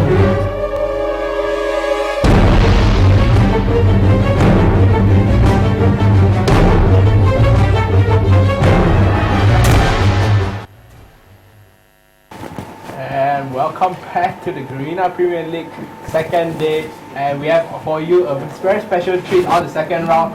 The Manila Eagles from Philippines will be taking on Bangkok Titans from Thailand. Now in the second round, for you guys who have missed the first round or the first introduction of the GPL, now I am Ni. And I'm Joey. And this will be the GPL where 6 teams will be fighting for the 60k lead, 40k grand prize at the finals. Now 3 teams will only make it to the finals, and these teams have to accumulate points over a 20-week period of gameplays. That's right. So now our next match will be Team Bangkok Titans against Team Manila Eagles, also known as Manila Aquilas.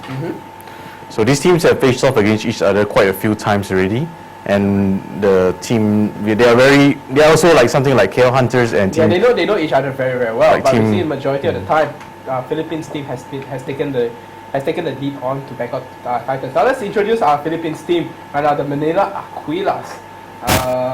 I'm sure some of you players, because they do not really play the server which Singapore, Vietnam, and Malaysia share. So we're going to introduce you the players right now, and these are the players. They have 7 players in their team, which will be Kaigu, the AP carry, AD carry, VYY, AP, another AP carry, Dynasty. We have seen Dynasty playing top lane, a lot of top lane, all the junk. Sometimes it's support. We've seen Misery in the jungle, AD carry, Morpheus. Actually, we have not seen Morpheus yet up to this while. We have not really seen Ghost. It's actually just Rebanga, and Rebanga as support. Have you actually? I have not really seen Morpheus or Ghost in play. I have never seen Morpheus or Ghost before. Probably they're just substitutes for now. Maybe they'll need them at a later time. Yeah, maybe at a later time. Maybe they're just secretly training up. Like the previous game on the first game. Oh. Wow, that game lasted for 1 hour 19 minutes. Yep. That was a very long game between both rivals, both rival teams, Saigon Jokers and KL Hunters. That's right. For you guys who have watched that game, it was great. And for myself, it was great. Although it took really long, the gameplay was really great. Each team was playing very safely. And now let's introduce the Bangkok Titans team right now. Without further ado. Well, and we're going to introduce the teams, and they have 7 players as well. And BKT NDM on AD carry, BKT Posh at top lane, BKT Geno on jungle, BKT Xeris on support, BKT EZQ on AD or jungle, BKT MED AD or support, and BKT Leah on AP carry. And I've not seen some of these players before. Maybe they have changed their IGNs.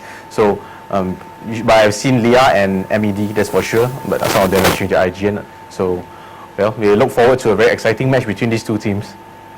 Right, don't worry. Now let's just talk on to these players right now. I've seen a lot of NYM. I've seen NYM in gameplay a lot, and the game's gonna start right now.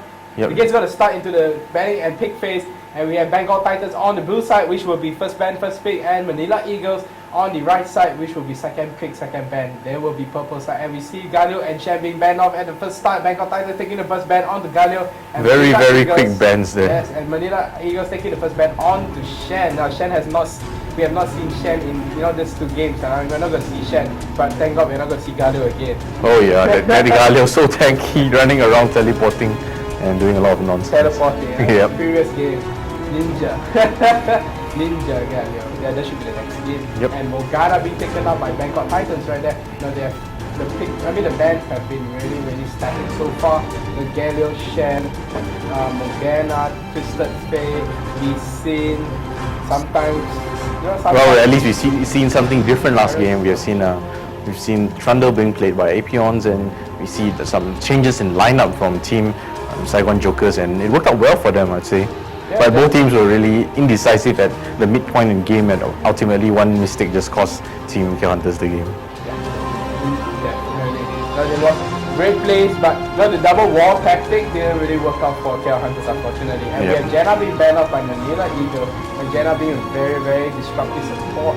She's able to walk around very easily, taking out all the skills. Taking out all those wards, especially with the Oracle and the and Vladimir are going to be taken out by Bangkok Titans.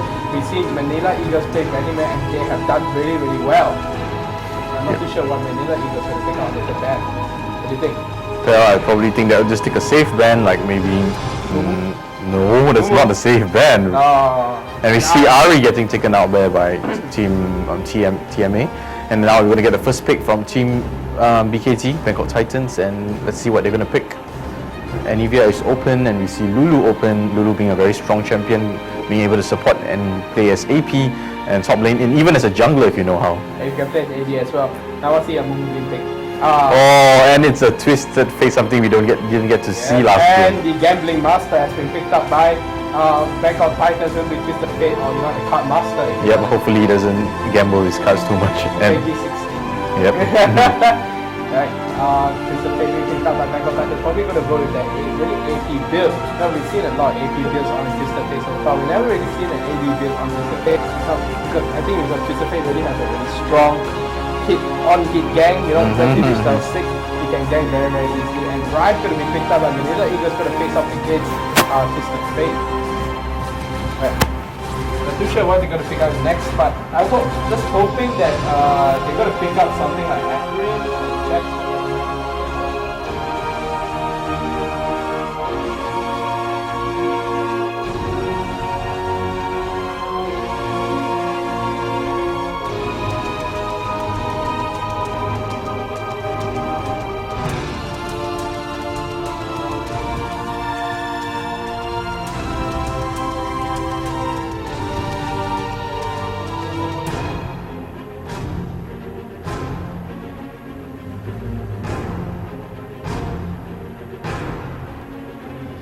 Now we see Team BKT has a really strong lineup. They have 3 stuns, and TF has that stun card, and Ash has that arrow ultimate, and Alistar being such a strong support hero, and he's also can be played as a jungler, as we've seen Team TSS playing, Kailing playing a lot of Alistar jungler, and he's working really, really well for them. And we're going to see probably the Ash Alistar bottom lane, and it's going to be really hard for Team TMA against that sort of lane.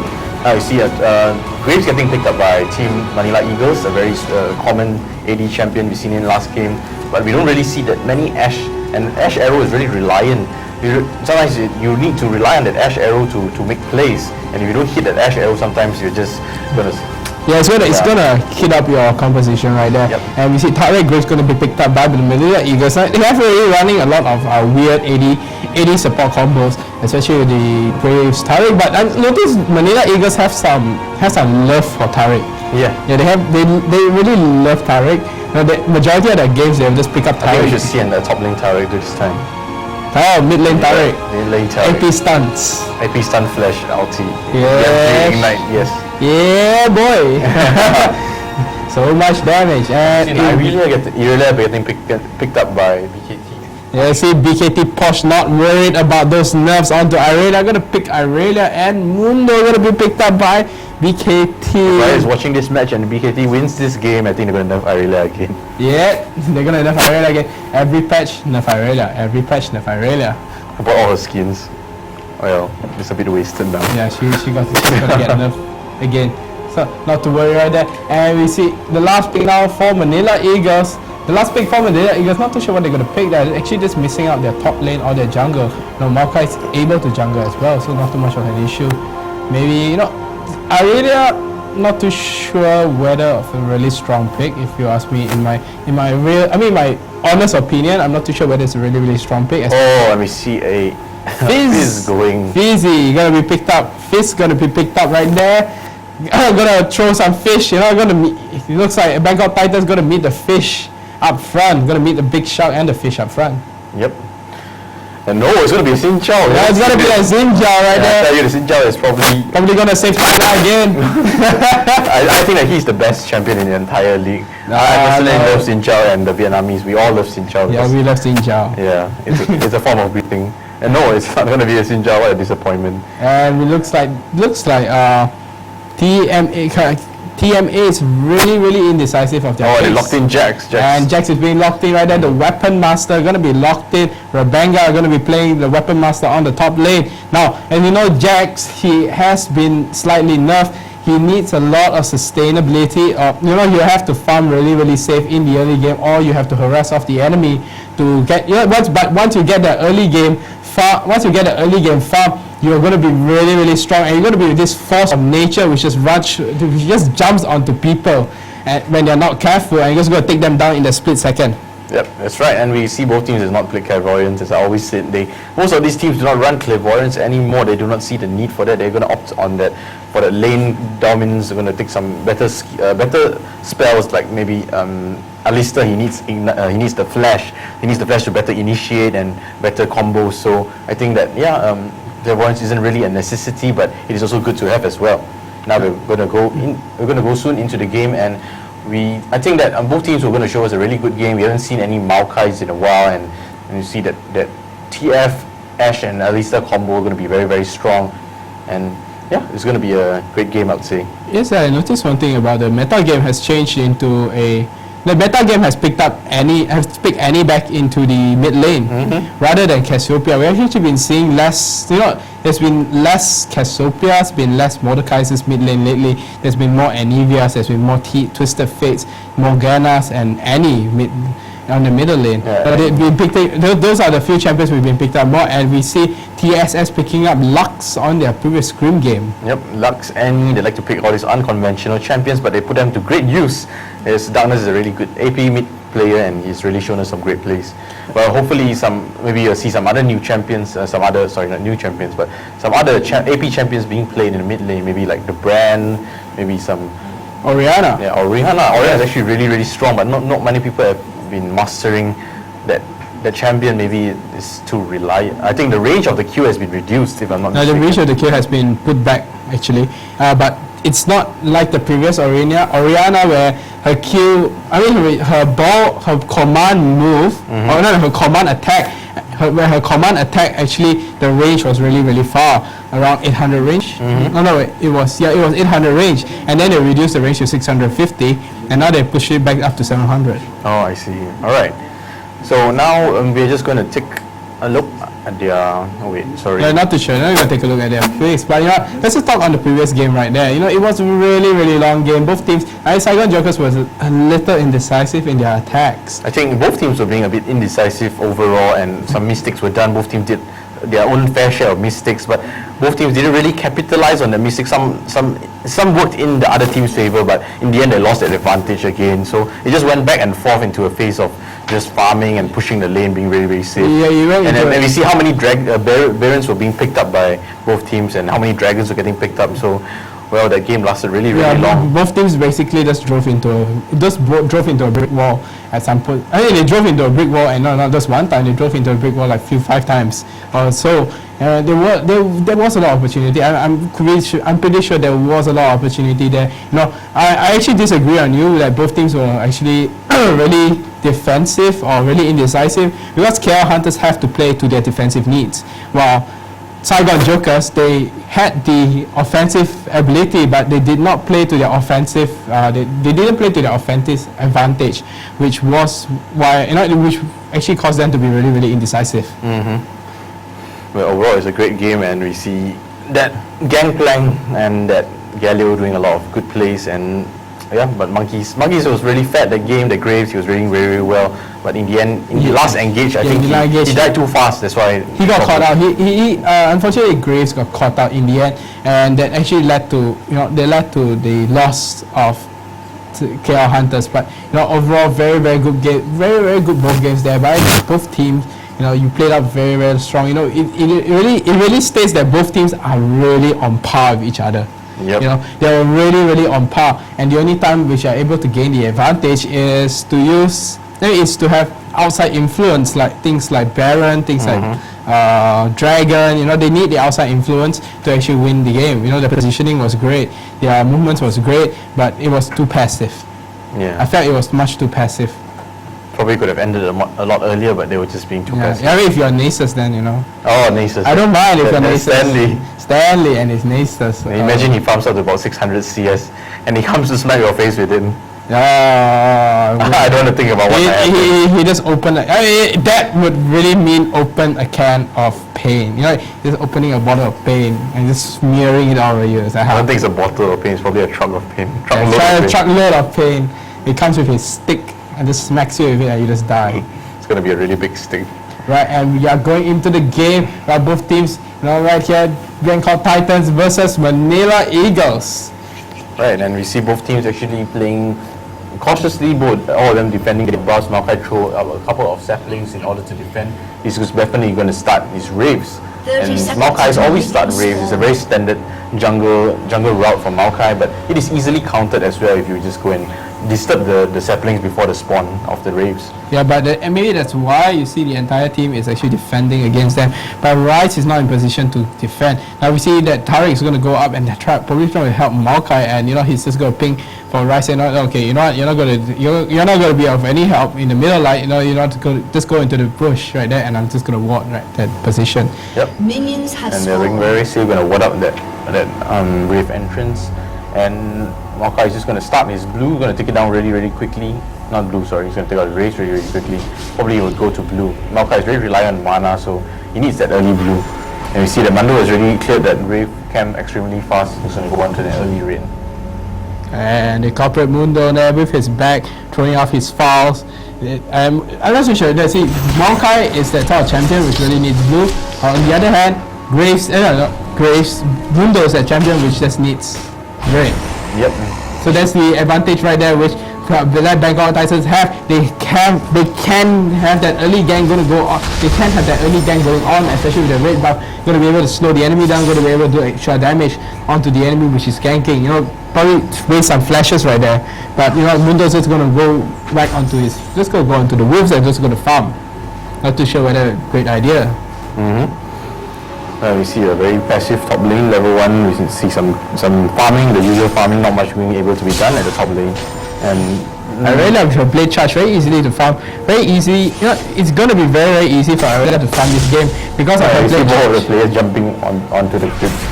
Yep, and TF gonna take an overload to the face right there. Not gonna drop a lot of HP. As well, Rice, he depends on mana to do. He depends on his maximum amount of mana to do damage. So if you have a lot of mana, you do a lot of damage. That's why that's the only reason why Rice is such a top pick, because he is able to build a lot of defensive items. Rice is the only type of AP champion which can build a lot of defensive items.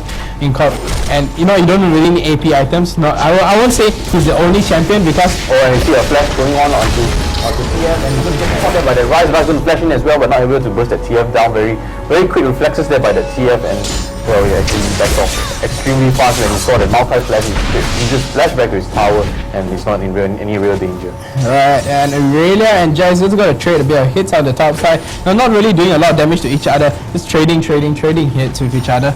Bottom lane, Alistair is going to come in that brush. A bit of an issue for the enemy team, especially with Alistair guarded in that brush. If you're going to go into that brush, you're going to get double stun. You're going to get banged really hard. You're going to get banged by the bull. You mess with the bull, you get the horns. Yep. see Mando is, see TF and Mando hiding in that bush. And Right, and Mundo has taken, I'm not too sure whether he's taken out the raid, but Mundo's going to work on to Rice right there. Rice do not have the mana available, and the first kill goes back on to Rice. Rice going to take that 400 gold. BKT General going to take the kill on to TMA. Kaigu going to earn that 330 gold. Not a lot, not as much as the Manila Eagles team. Manila Eagles have gotten 2 assists rather than 1 assist. Yep, definitely, and that was well played there by both teams, and they have secured a kill for each team, and very well played there by team TMA. They reacted, Manila Aquillas, they reacted really fast, and that's why they were able to spot that incoming gank.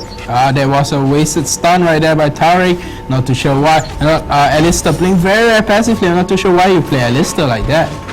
Yep, you should just go out and bang people as soon as you have it up. Yep. Alright, and Mundo gotta go onto the top lane, probably try to get a gank onto Jax. But Jax is one of those champions which is not easily ganked. He's able to do. Mundo sneakily walking into the side bush, and I'm not sure if he's aware of it. I think he's not aware. He's probably gonna bait him into jumping. Right, and Aurelia is getting a little bit, Aurelia is going to go, getting a little bit aggressive. Jax, probably figuring this out, suddenly Aurelia is getting more aggressive. Should probably play a bit more safe. And see Maokai coming onto the top lane as well. We may have a gank onto Aurelia. I see Maokai taking a long route. Into the bottom lane, top lane brush, and we see Jax jumping onto Aurelia right there. Not too sure why the camera's still on the bottom lane side. You see. Gang onto the there were hits straight on the bomb side, and Maokai is going to go back. He's going to go back. Probably Aurelia had his 6th sense up. Got to spot Maokai coming from behind. Say, my 3 senses are tingling. I got to run. And Middle is just farming fast right there. Nothing much going on, and we see just the farm base going on for both teams. Right, Alistair now probably gonna place a ward right there. Alistair and Tariq, I would say they have the same ward clearing abilities as each other. Maokai and Mundo are going to trade hits with each other. But unfortunately, the fair is going to be a little unfair, where Rice going to come in with the overload, going to take Mundo down. You see Tariq going to come very well timed movement right there, but Tariq going to start onto TM, and TM going to go down to the twisted advance into his face. Very well played there by TMA. Very sneaky play there by that guy. Very all the sneaky way play from bottom and in order to assist. Well done there to Team Manila Aquila. Very well done. And the kill lead has been put onto 2. The goal lead is now 2k, or 1.1, almost 2k. Yep. Almost 2k. And you see the headbutt not really well used there by the Alistair. Jax putting the hurt onto Aurelia, especially with his ulti up right now. Aurelia not being able to take that. No, Aurelia has to be very careful with the Jax Grandmaster hits, especially when it does magic damage. And Jax is a type of hybrid champion which does AD and AP damage. And unfortunately, he got nerfed when the Hextech Revolver, when the Hextech Gunblade got nerfed. His majority of the hybrid champions like Akali, Katarina, and Jax were nerfed. I mean, because they solely majority of these champions rely on Hextech Revolver and Hextech Gunblade. I'm not too sure about Katarina, but you know what? If you were to buy Hextech Gunblade on Akali and Jax at first, you're going to be able to do so much damage, especially definitely. Hextech Gunblade being such a... Last time it was so strong, and I don't see that much Hextech Gunblade being used anymore. But back in those times, Hextech Gunblade was extremely strong. It was not nerfed yet, and the radius was further. Right, and you know what? We have Rice trying to come in with the steal, and both teams, they're just being very careful right there. They actually not too sure, because Rice suddenly went missing, and probably they just feel, oh, you know what? They're just coming for us, and we're just gonna move to the left side. Jax was also moving in for the kill right there, but the ward at the tri-brush probably spotted the tri-brush and the single brush at top lane probably spotted Jax coming in to the blue side. Probably gave their position away. Well, okay, now we just have a look at the CS at the moment, and see the team Bangkok Titans are actually losing their mid and bottom CS, and the top lane, top is also losing at the moment. So team Bangkok Titans have to step it up a bit, and they have to work on those kills and probably get their goal advantage back. Right, and we see now both teams is going into this really farm phase, and the only person who had died so far is just Mundo and TF. And bottom lane of Manu Aquila being very, very safe, opting to go back, then feeling something wrong when TF got missing and Mando is missing from the lanes. And Rise is going to push the creep wave all the way to the middle tower. Right, TF is now level 6, level 7. He has that, he has that ultimate of his. He is able to he's able to gang any lane very, very easily. I think the bomb lane should be the high value target right there. You know, you have the AD carry right there. You have to the best way is to shut down the bruiser and the AD carry if you want to win this game very, very easily. But unfortunately, you have a Rise in the middle, which would mean, you know, you're going to have a lot of issues. I really taking a lot of hits from Jax, a lot of free damage from Jax right there. Jax level 8, I really level 7. I really has to survive this. A ton of damage despite having that the early Tabais and that chain vest, because some of his Jax damage actually come from AP, so it's a hybrid kind of hero, and maybe just pure armor is not going to be able to negate fully all of those damage. Alright, and Rise, you know, just happily farming right there with the blue buff. You're not going to stack up those Tears of Goddess, just Tears of Goddess stack, you know, Rise with a blue buff, you know, it's just like a child, it's just like a kid at the playground. Rise really, let's look at the Rise items. He has picked up the early Tears of the Goddess, going to allow him to spend much better, and Arida is going to trade if that Jack's not going to do much damage, and Jax is going to back off, being very cautious. He doesn't have a watch. Right, if you did notice that Jax has picked up an early phage, a very, very early phage, very well farmed there by Jax. Going to be able to do that extra hit damage with the extra HP and the Doran's Blade. Going to pick up by Jax. You know, Jax going to be very, very dominant on the top lane. You know, even though Arena has a chain vest and Ninja Tabi at the start, I'm not too sure whether it's going to be do a lot of good. And we see Tariq now has his Philosopher's Stone, unlike Alistair has his Philosopher's Stone, but he does not have a ward, and he does not have a pair of boots. Yeah, man, the boots are really important, and we see probably an engage going to come on bottom lane, and Terry's going to stun Alistair. We're going to take out a big chunk of Alistair's HP. He's going to walk away. His ultimate is going to walk away. And we see the Twisted Card Fate. 3 hits, but only got to hit 1 creep because there's only 1 creep right there. Mali Aquila's advancing onto Dragon area. The ping ward is down, and they know that they can do it. Arida is still at top. They have a advantage in numbers at the moment. So I think it's going to pick up this early easy dragon, and Mando is not going to try to stop it. Yeah, they cannot stop it because 5 of the Manila Eagles are right there. You know, if you're gonna rush in right there, you know, if you're gonna rush in, you're gonna get snared by. You're gonna get room prison by Rise. You're gonna get snared by a Maokai. And we see again coming down to bottom lane by Ash and TF. They're going to use their combos, their ultimates, and going to take down that Derek very well played there by VKT, and they are going to look to push this tower. Right, and middle lane is being pushed by Rise, but unfortunately Rise is the worst tower pusher in the entire game because he does not stack AP or AD. Your damage to tower actually comes from AD or AP.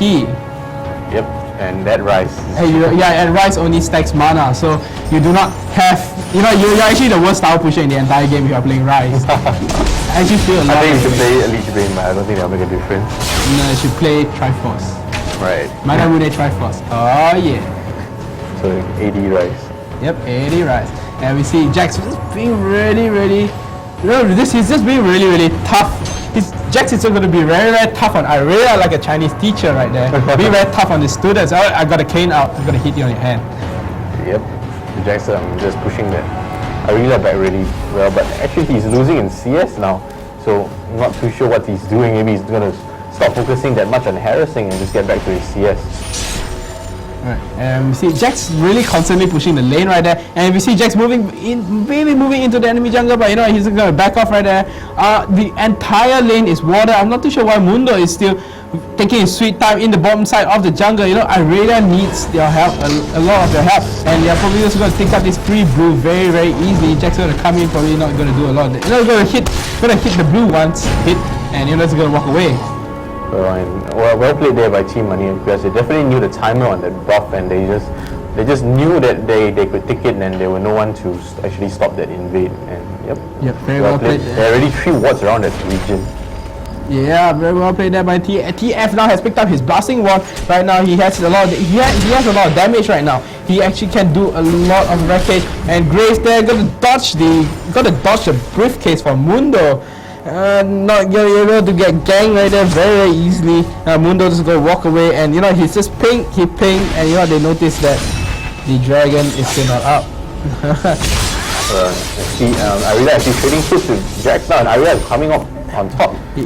So Yes, very well played there. Irelia, she has a Warden's Mail. Now, Jax has a big problem against players with an early Warden's Mail because Warden's Mail gonna reduce your damage a lot. And we see Irelia probably trying to get the kill on Jax, but you know Jax is gonna stun Irelia. You're gonna flash away. It has to flash away. Gonna be able to rocket away very, very easily. But Irelia can actually tank that. Irelia can tank that tower very easily with the amount of HP. You know the amount of armor she has right now. She has a Warden's Mail and Ninja Tabi. And you know Jax gonna actually press the B button, but you know it's probably gonna see Irelia coming a bit closer. And we have the ultimate going to go out to Grace. Clash gonna go down. And you see the chain stun's gonna go out to Grace. flying really far. Flying really far into the sky. Probably a piece of heaven right there. Gonna grab a piece of heaven and see the Taric stun. You know the Taric stun, the TF stun gonna go on to Taric. And you see the KS by the car right there onto Taric, and Rise and Malka gonna come in with the support. TF gonna quickly back away right there. Are you gonna be able to back? Yes, you're gonna be able to back. And the Corporate Mundo back gonna miss right there. And we see a kill, probably a kill, not a kill onto Mundo, barely a kill. Well played there by that Alistair, knocking that Rise away after he flashed over. Ah yes. And we see the top lane tower going to be picked up by Bangkok Titans. Very well done. The first tower kill on for the Bangkok Titans. You know, both teams are actually facing off against each other very equally right now. We see Irelia doing very well against Jax, and we see Jax not doing very well against Irelia. Ashe right now has picked up her BF sword alongside with 3 Doran blades and a Berserker Greaves, and we see Graves still on 2 Doran's blade and a Berserker Greaves. But the only difference is Ashe. Ashe has a volley, Grace has a buckshot, but you know Grace has a lot more escape mechanism to Ashe. Yep, and he has that burst, that instant burst that could actually take anyone down instantaneously. And well played there by Graves. He has that cleanse. He took the right summoners, but it was not enough to save him in that previous engagement. Yeah, it was a 4-on-2 engagement, especially when you have chain stuns going out. You know, you have Mundo to slow, you have Alistair with double stuns, and you have that Alistair with double stuns. You have Taric with a stun, and you have a giant arrow flying towards you. That's going to be a big stun right there. Yep. I see TMA is actually going to push this bottom tower down. Mundo is nowhere. He's coming soon, but he's not able to stop the tower from getting taken down. Right, and the first tower goes to Manila Eagles. Very well done, putting the goal lead in the 2.5k, in the 2.8k. I'm sorry, 2.8k goal lead right now. Manila Eagles putting down their advantage to good use. Their CS is at the moment, and the Ashe arrow going to stun onto Taric. Taric going to get pushed back onto Ashe. You know, Taric's not going. He knows he's not going to be able to survive this. He's just going to run around. Not going to do much. He's not going to waste his summoners right there. You know, very well played there by Taric. You know, honestly, very well. Good game there by Bangkok Titans, but very well played there by Taric. You know, if you're going to die nonetheless, you know, you should not waste your summoners. That's right. Probably the Team BKT gathering at the Dragon area. Not sure it's going to spawn anytime soon, but they're playing very careful. And Mundo has picked up that early oracles for the early map control. And we can see that TF has actually picked up a early Negatron Claw. He's going for an early Abyssal Scepter. Yeah, and Abyssal Scepter has been proven a very good. Abyssal Scepter has been proven very well played. Very well played there by majority of TFs. You know, it's not too much of a worry. Right.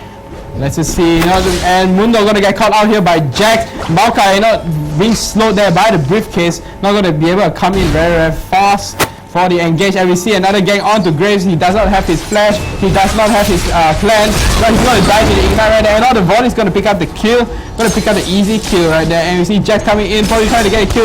Jax is running into 5 people, but he's gonna try to kill Taric. Taric is gonna fall off really low, and see Alistair's the only one left right there. Jax gonna run away with 3 bars of HP, and we see Taric very low as well. Arelia gonna work his way. Now Arelia's gonna run away, and we see Ashe just moving around, and now Ashe is the only one left right there. You know, Ashe are gonna die as well. And yes, the ace gonna be picked up by Manila Eagles. And then Rice is just standing behind doing tons of damage, and no one is going to stop him. No one's going to put any DPS onto him, and he's just going to take out the entire team. It's not very good because if you don't focus a Rice, he's just going to destroy your entire team. And he picked up that early Rod of Ages, and as well as the Sorceress, as well as make him that much tankier. Right, that's the idea on high value targets. You know, your majority of the game's high value targets is either the enemy bruiser. If you can burst the enemy bruiser down, you can take him down as a high value target, or the AD carry. But the AD carry is majority. AD carry has always been the high value target. So you know, there's no argument to that. And the mage has always been high value target. That's right. You see that the goal favor is now 5k in favor, 5 point something k in favor of Manila Aquilas, and very, very well played there by them. And they are really taking this game in control. They have always been consistent against Team Bangkok Titans. They've always done well against Bangkok Titans. They have a winning streak against them. And I think that this game is looking in favor of Team Manila Aquilas. But I think that definitely the Bangkok Titans can come back into this game. Yes, I'm very sure Bangkok Titans is able to come back again. I have faith in you, Bangkok Titans. You know, they have the item advantage as well. You know, Grace is probably not too sure what he's going to build. Rather, he has a attack speed dagger. I think he's going to build into his Infinity Edge Cloak We first. see a huge party gathering on top there by Team Manila Aquilas. They're going to spot that ward and going to deward it. And there's nothing that Mando and Arila can do. They're just going to push the tower down. The tower down. Yep. What? No, the Tariq and Jack.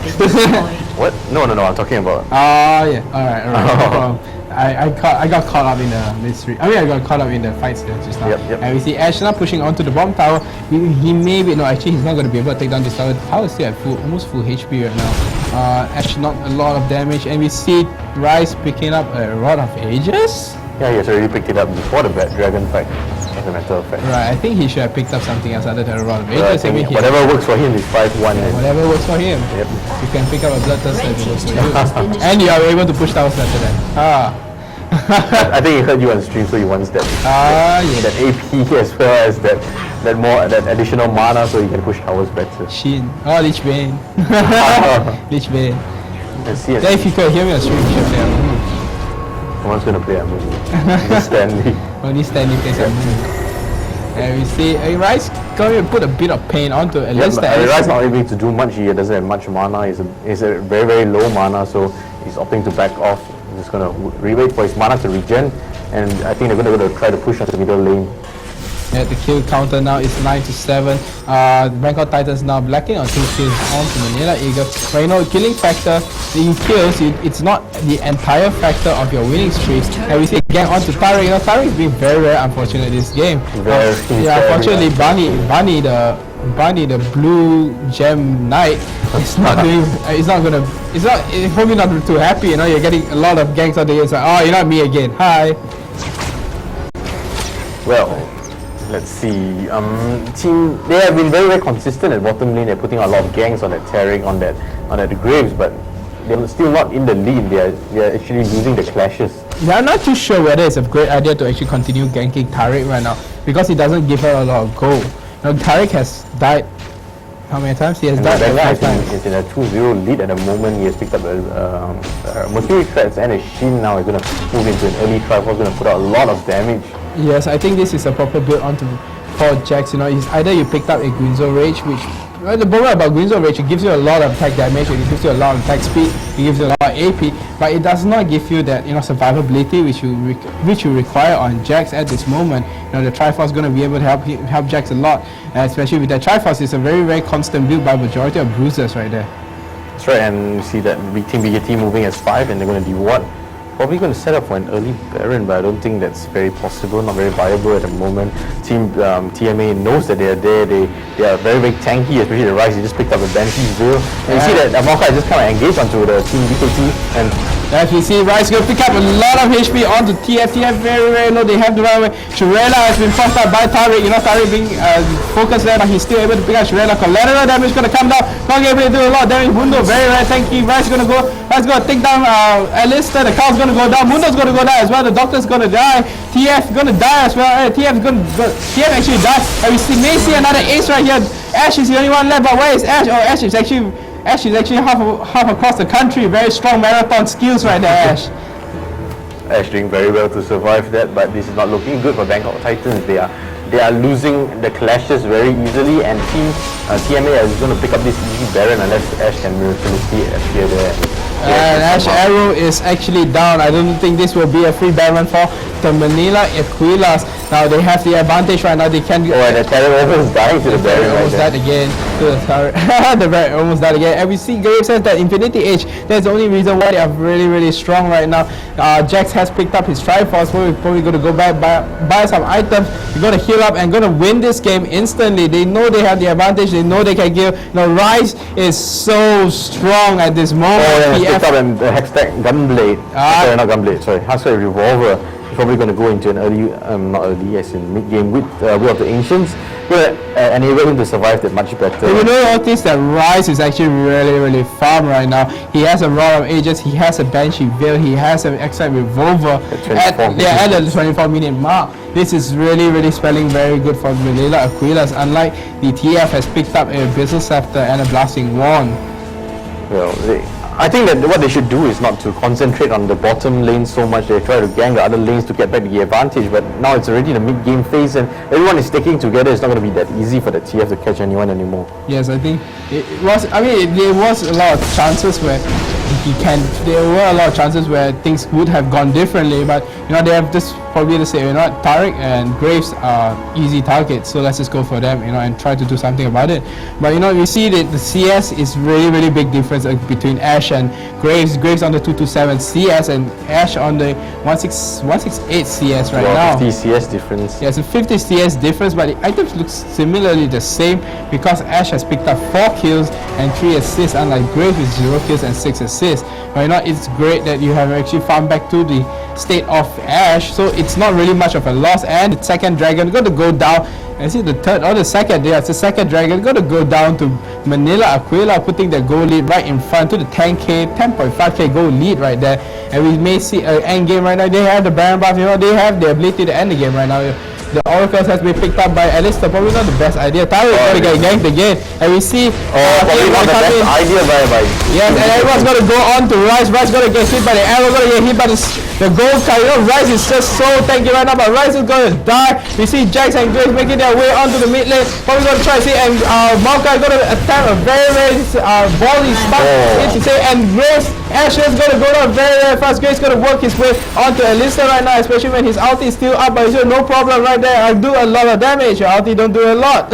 Yep, and they're just going to push on to the middle lane, but the Rice was very unfortunately there. He got banged by like a million stuns. Yeah. And he couldn't really do anything to survive. His flash was down. Right. His flash down. Yes, his flash was down. And no, his actually flash was up, but I don't think it was a great idea to flash away from there. You know, his flash was just up. Oh, his flash was just up. Alright, no problem about it. But you know, it's still great. It was a 1 kill to 2 kills. You know, it's a 1 for 2. So it was actually a very good trade. And we see Jax now being very, you know, he's just very brave right now.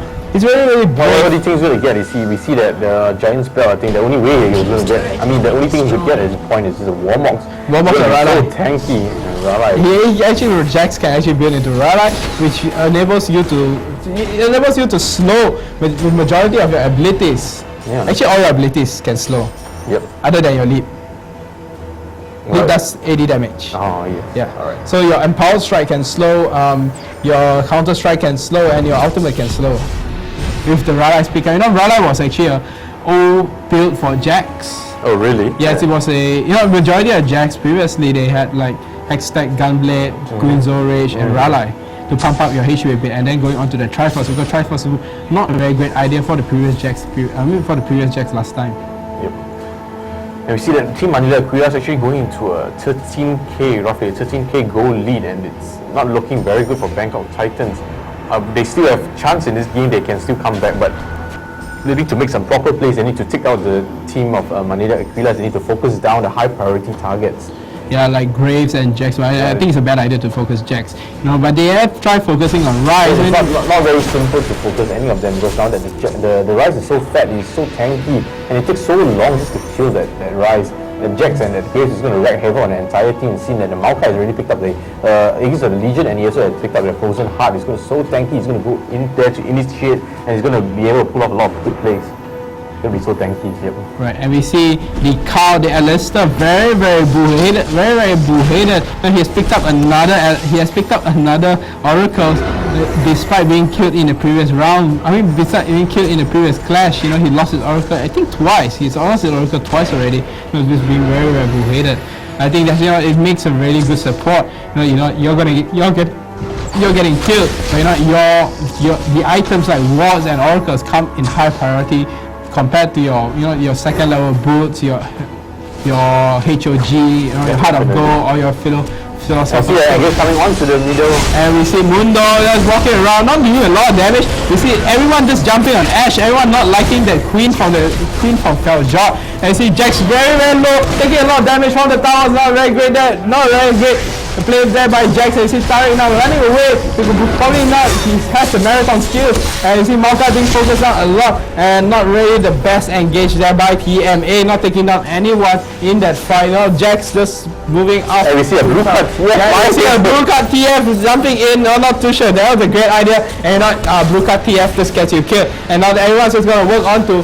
Everyone's just going to work on the Mundo right now, and the double stun going to come in by Alistair. Very well placed stun right there. The collateral damage is going to come out. Alistair's going to go down. Aurelia going to try to work on to Grace. Grace is going to take Aurelia down, and the only one left is Mundo. Mundo's going to run away, and probably going to get. Is he going to get the last kill on the Mundo? The buckshot barely misses right there. Mundo going to throw his briefcase, going to hit Graves in the face, and the slow going to come out. That was well played there by Team TMA, although they actually died for no reason in that clash. Yeah. They rushed in too aggressively, and they did not watch their position. Bangkok Titans? Yeah, no, I'm sorry. TMA. Yeah. Oh, in the fight. No, actually, I think the positioning was right, but the problem was when Jack started to give chase. Yeah. He chased too far. He chased all the way to the. So he thought. I mean, he wanted to be on the world's greatest chase video, so he gave chase, but unfortunately, it didn't work out for him. And we see that Grace has picked up the last whisper. He's going to tear all of them apart so easily that Aurelia is not going to be able to survive against that Graves. Yeah, it's Graves. I picked up 3 main items, the 3 main items. 4 at the 30-minute mark, the Infinity Age, the Phantom Dancer, and the Last Whisper, compared to Ash. Ash has picked up her Phantom, has recently picked up her Phantom Dancer, but Ash has that kite compared to Graves. She's able to kite off the enemy team, all day long. So it shouldn't be an issue right there. And I think that probably if Team TMA attempts to engage them, they will actually win in this 5v5 clash. They are really, really far ahead, and their rise is so tanky. Yeah, if they're standing together, Jax is going to come in with the counter strike with the 5 stun, and that's not going to be very great. And we see the Shurela going to pop. You see Jax actually going to give chase right now. And we see that Maokai not able to use his twisted advance 2 times in a row. He was being obscured by that Grave smoke screen, so not really good luck for him. Actually, it's friendly, and we may see a kill onto Alistair. Alistair going to cow break away from the overload, from the room prison, and we see TMA going to now work onto the dragon, and we're going to work onto the Baron. Alistair's at half HP, but it shouldn't be much of a problem. But he does not have his ultimate, so he can go down very, very fast. So I can say his lifespan is only his hit. Is so tanky, not a problem. Tanky Baron there, and they're going to pick up the Baron going to pick out Ash. Rai's going to take the Ash arrow to the face, and everyone's going to run away. The cut and volley going to be thrown out. Everyone's just going to run away, and you see the Marathon Queen running. Ash, the Marathon Queen, running away. And yeah, not too much after that. Jackson's going to go right onto the top lane and just going to farm. You see, he's picked up his Warmox armor right there. Going to be very, very tanky. But you're not going to be able to tank against a lot of tower shots that requires armor. Oh, you see that Rise is going to pick up his poison hard as well. He's so fat in this game, and there's nothing much that Team Bangkok Titans can do to stop him. Right, and the Manila Equilas has picked up their first inhibitor onto the mid lane. They may choose to end this game right now because their bottom lane is pushing into the enemy bottom lane right now. Bangkok Titans have to clear off this lane very, very fast. But Maokai is really, really tanky. And he's tanking all those tower shots, especially in his ultimate. And we see Jax being stunned right there. The Ignite has gone out onto Jax, but he's not going to do a lot of things. And Rai's going to come in with the flash, going to take down the cow with the overload to his back. And Shurela's been popped by Tariq. Tariq needed a charge right there, like in the previous game of Psycho Jokers and KLH. The support leading the charge. Support always leads the charge. Support leads the charge. And the second inhibitor has gone down for Bangkok Titans. This does not spell very, very well for the Bangkok Titans. Maria Kudas are going to push down the top turret, the second tower of Team Bangkok Titans. They're going to take it without any problem. Graves is going to come in from behind. He's probably trying to sneak up on the tower, but the tower spot him right there very easily. And you see that they are in an 18k goal lead at the moment. That's right, and the tower falls down really, really fast. 5 of them right there, and Cow has just respawned right now. The Cow has respawned, his ultimate is up, so his lifespan would be 2 stuns right now. Now, if Manila Aquilas gets another good engage onto them, this may spell the end for Bangkok Titans. You know what? This would be probably the first less than 40-minute game, less than 76, 79-minute game for today. And the twisted everyone goes out to Alice. The Mundo touch his ultimate really fast. Aurelia being focused down by Grace and Rice. Rice going to kill out to Aurelia. Marathon Queen going to come there and go back around. And you see Grace going to go in, going to take a kill onto the cow. Stake tonight for everybody. And everyone's just going to move. And everyone's going to move on to the first tower. And you see the stun going to go on to. Going to go out to TF, but TF's going to flash away very easy for that. And see Marathon Queen running away in. You see that Rise just standing in front of tanking all the kids is like a boss. And you know, he's doing a lot of damage even though you're in the altar, no fire rider, and this will be the last there for his 9-minute game for today, the only one. Very well played there by Bangkok Titans and Manila Aquilas. Both teams actually have a very good history, have a big history of rivalry, and Manila Eagles, being the team with the highest skill level, turned out to be victorious. That's right. And now we are going to take a look at the score screen. Oh, wait, Right. sorry. Now we may not take a look at the score screen, but there was a great fight right there, between the Bangkok Titans and the Manila Aquilas. And you see a lot of times where the Manila Aquilas may have backed off.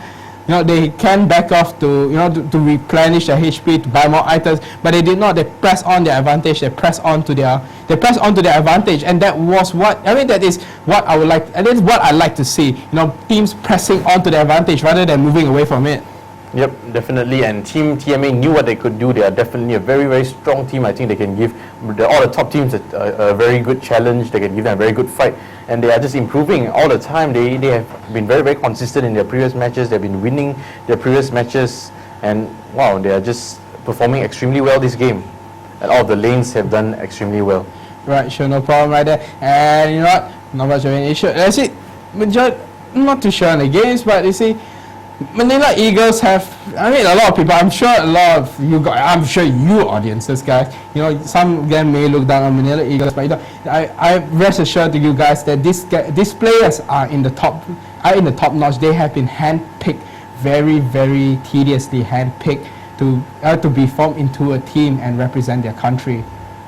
That's right. And all these teams they all have that dream, and everyone wants to be, in all these teams, all of them wants to be a professional gamer, and you really cannot realize this anywhere in Southeast Asia, but these teams have been given a chance to be in a professional gaming team. They're being paid the salaries, they're getting trained every day, they're screaming every day, they're doing everything they can to improve themselves in every aspect. So I think that this is a fantastic development for League of Legends in Southeast Asia. Yes, it is a very fantastic day, and it depends on you guys.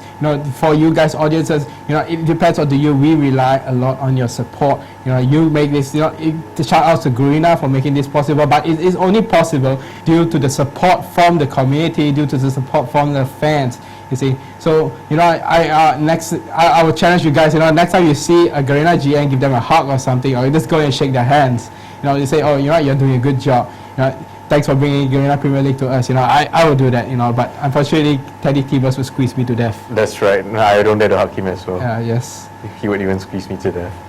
Right. And let's see tomorrow's game. And let's take a look on tomorrow's game. We have Saigon Jokers taking on the Singapore Sentinels as the first game. We are going to see Singapore Sentinels reappear in the third day of the Garena Premier League, and KL Hunters appearing tomorrow against the Taipei Assassins. Now, I'm sure you guys know who Taipei Assassins are. There's not much need of me to talk on them at the moment, because you'll be hearing from them. You'll be hearing about them. You'll be seeing their gameplay tomorrow. Yeah, we're not going to tell you anything about it because we want you to watch tomorrow. That's right. And yep, KL Hunters actually faced off against the team Taipei Assassins. Right. And now I'm just going to come to an end. So I'm Nee. And I'm Joey. We are the shoutcasters for the Malaysian Premier League, for the Garena Premier League, for Malaysia's side. And we really thank you for staying with us, for the 79-minute game and the 35-minute game. We thank you a lot, and for your support. We thank you a lot. And don't miss game 3 tomorrow. Don't miss day 3 tomorrow. We'll see you tomorrow. Peace out. Oh.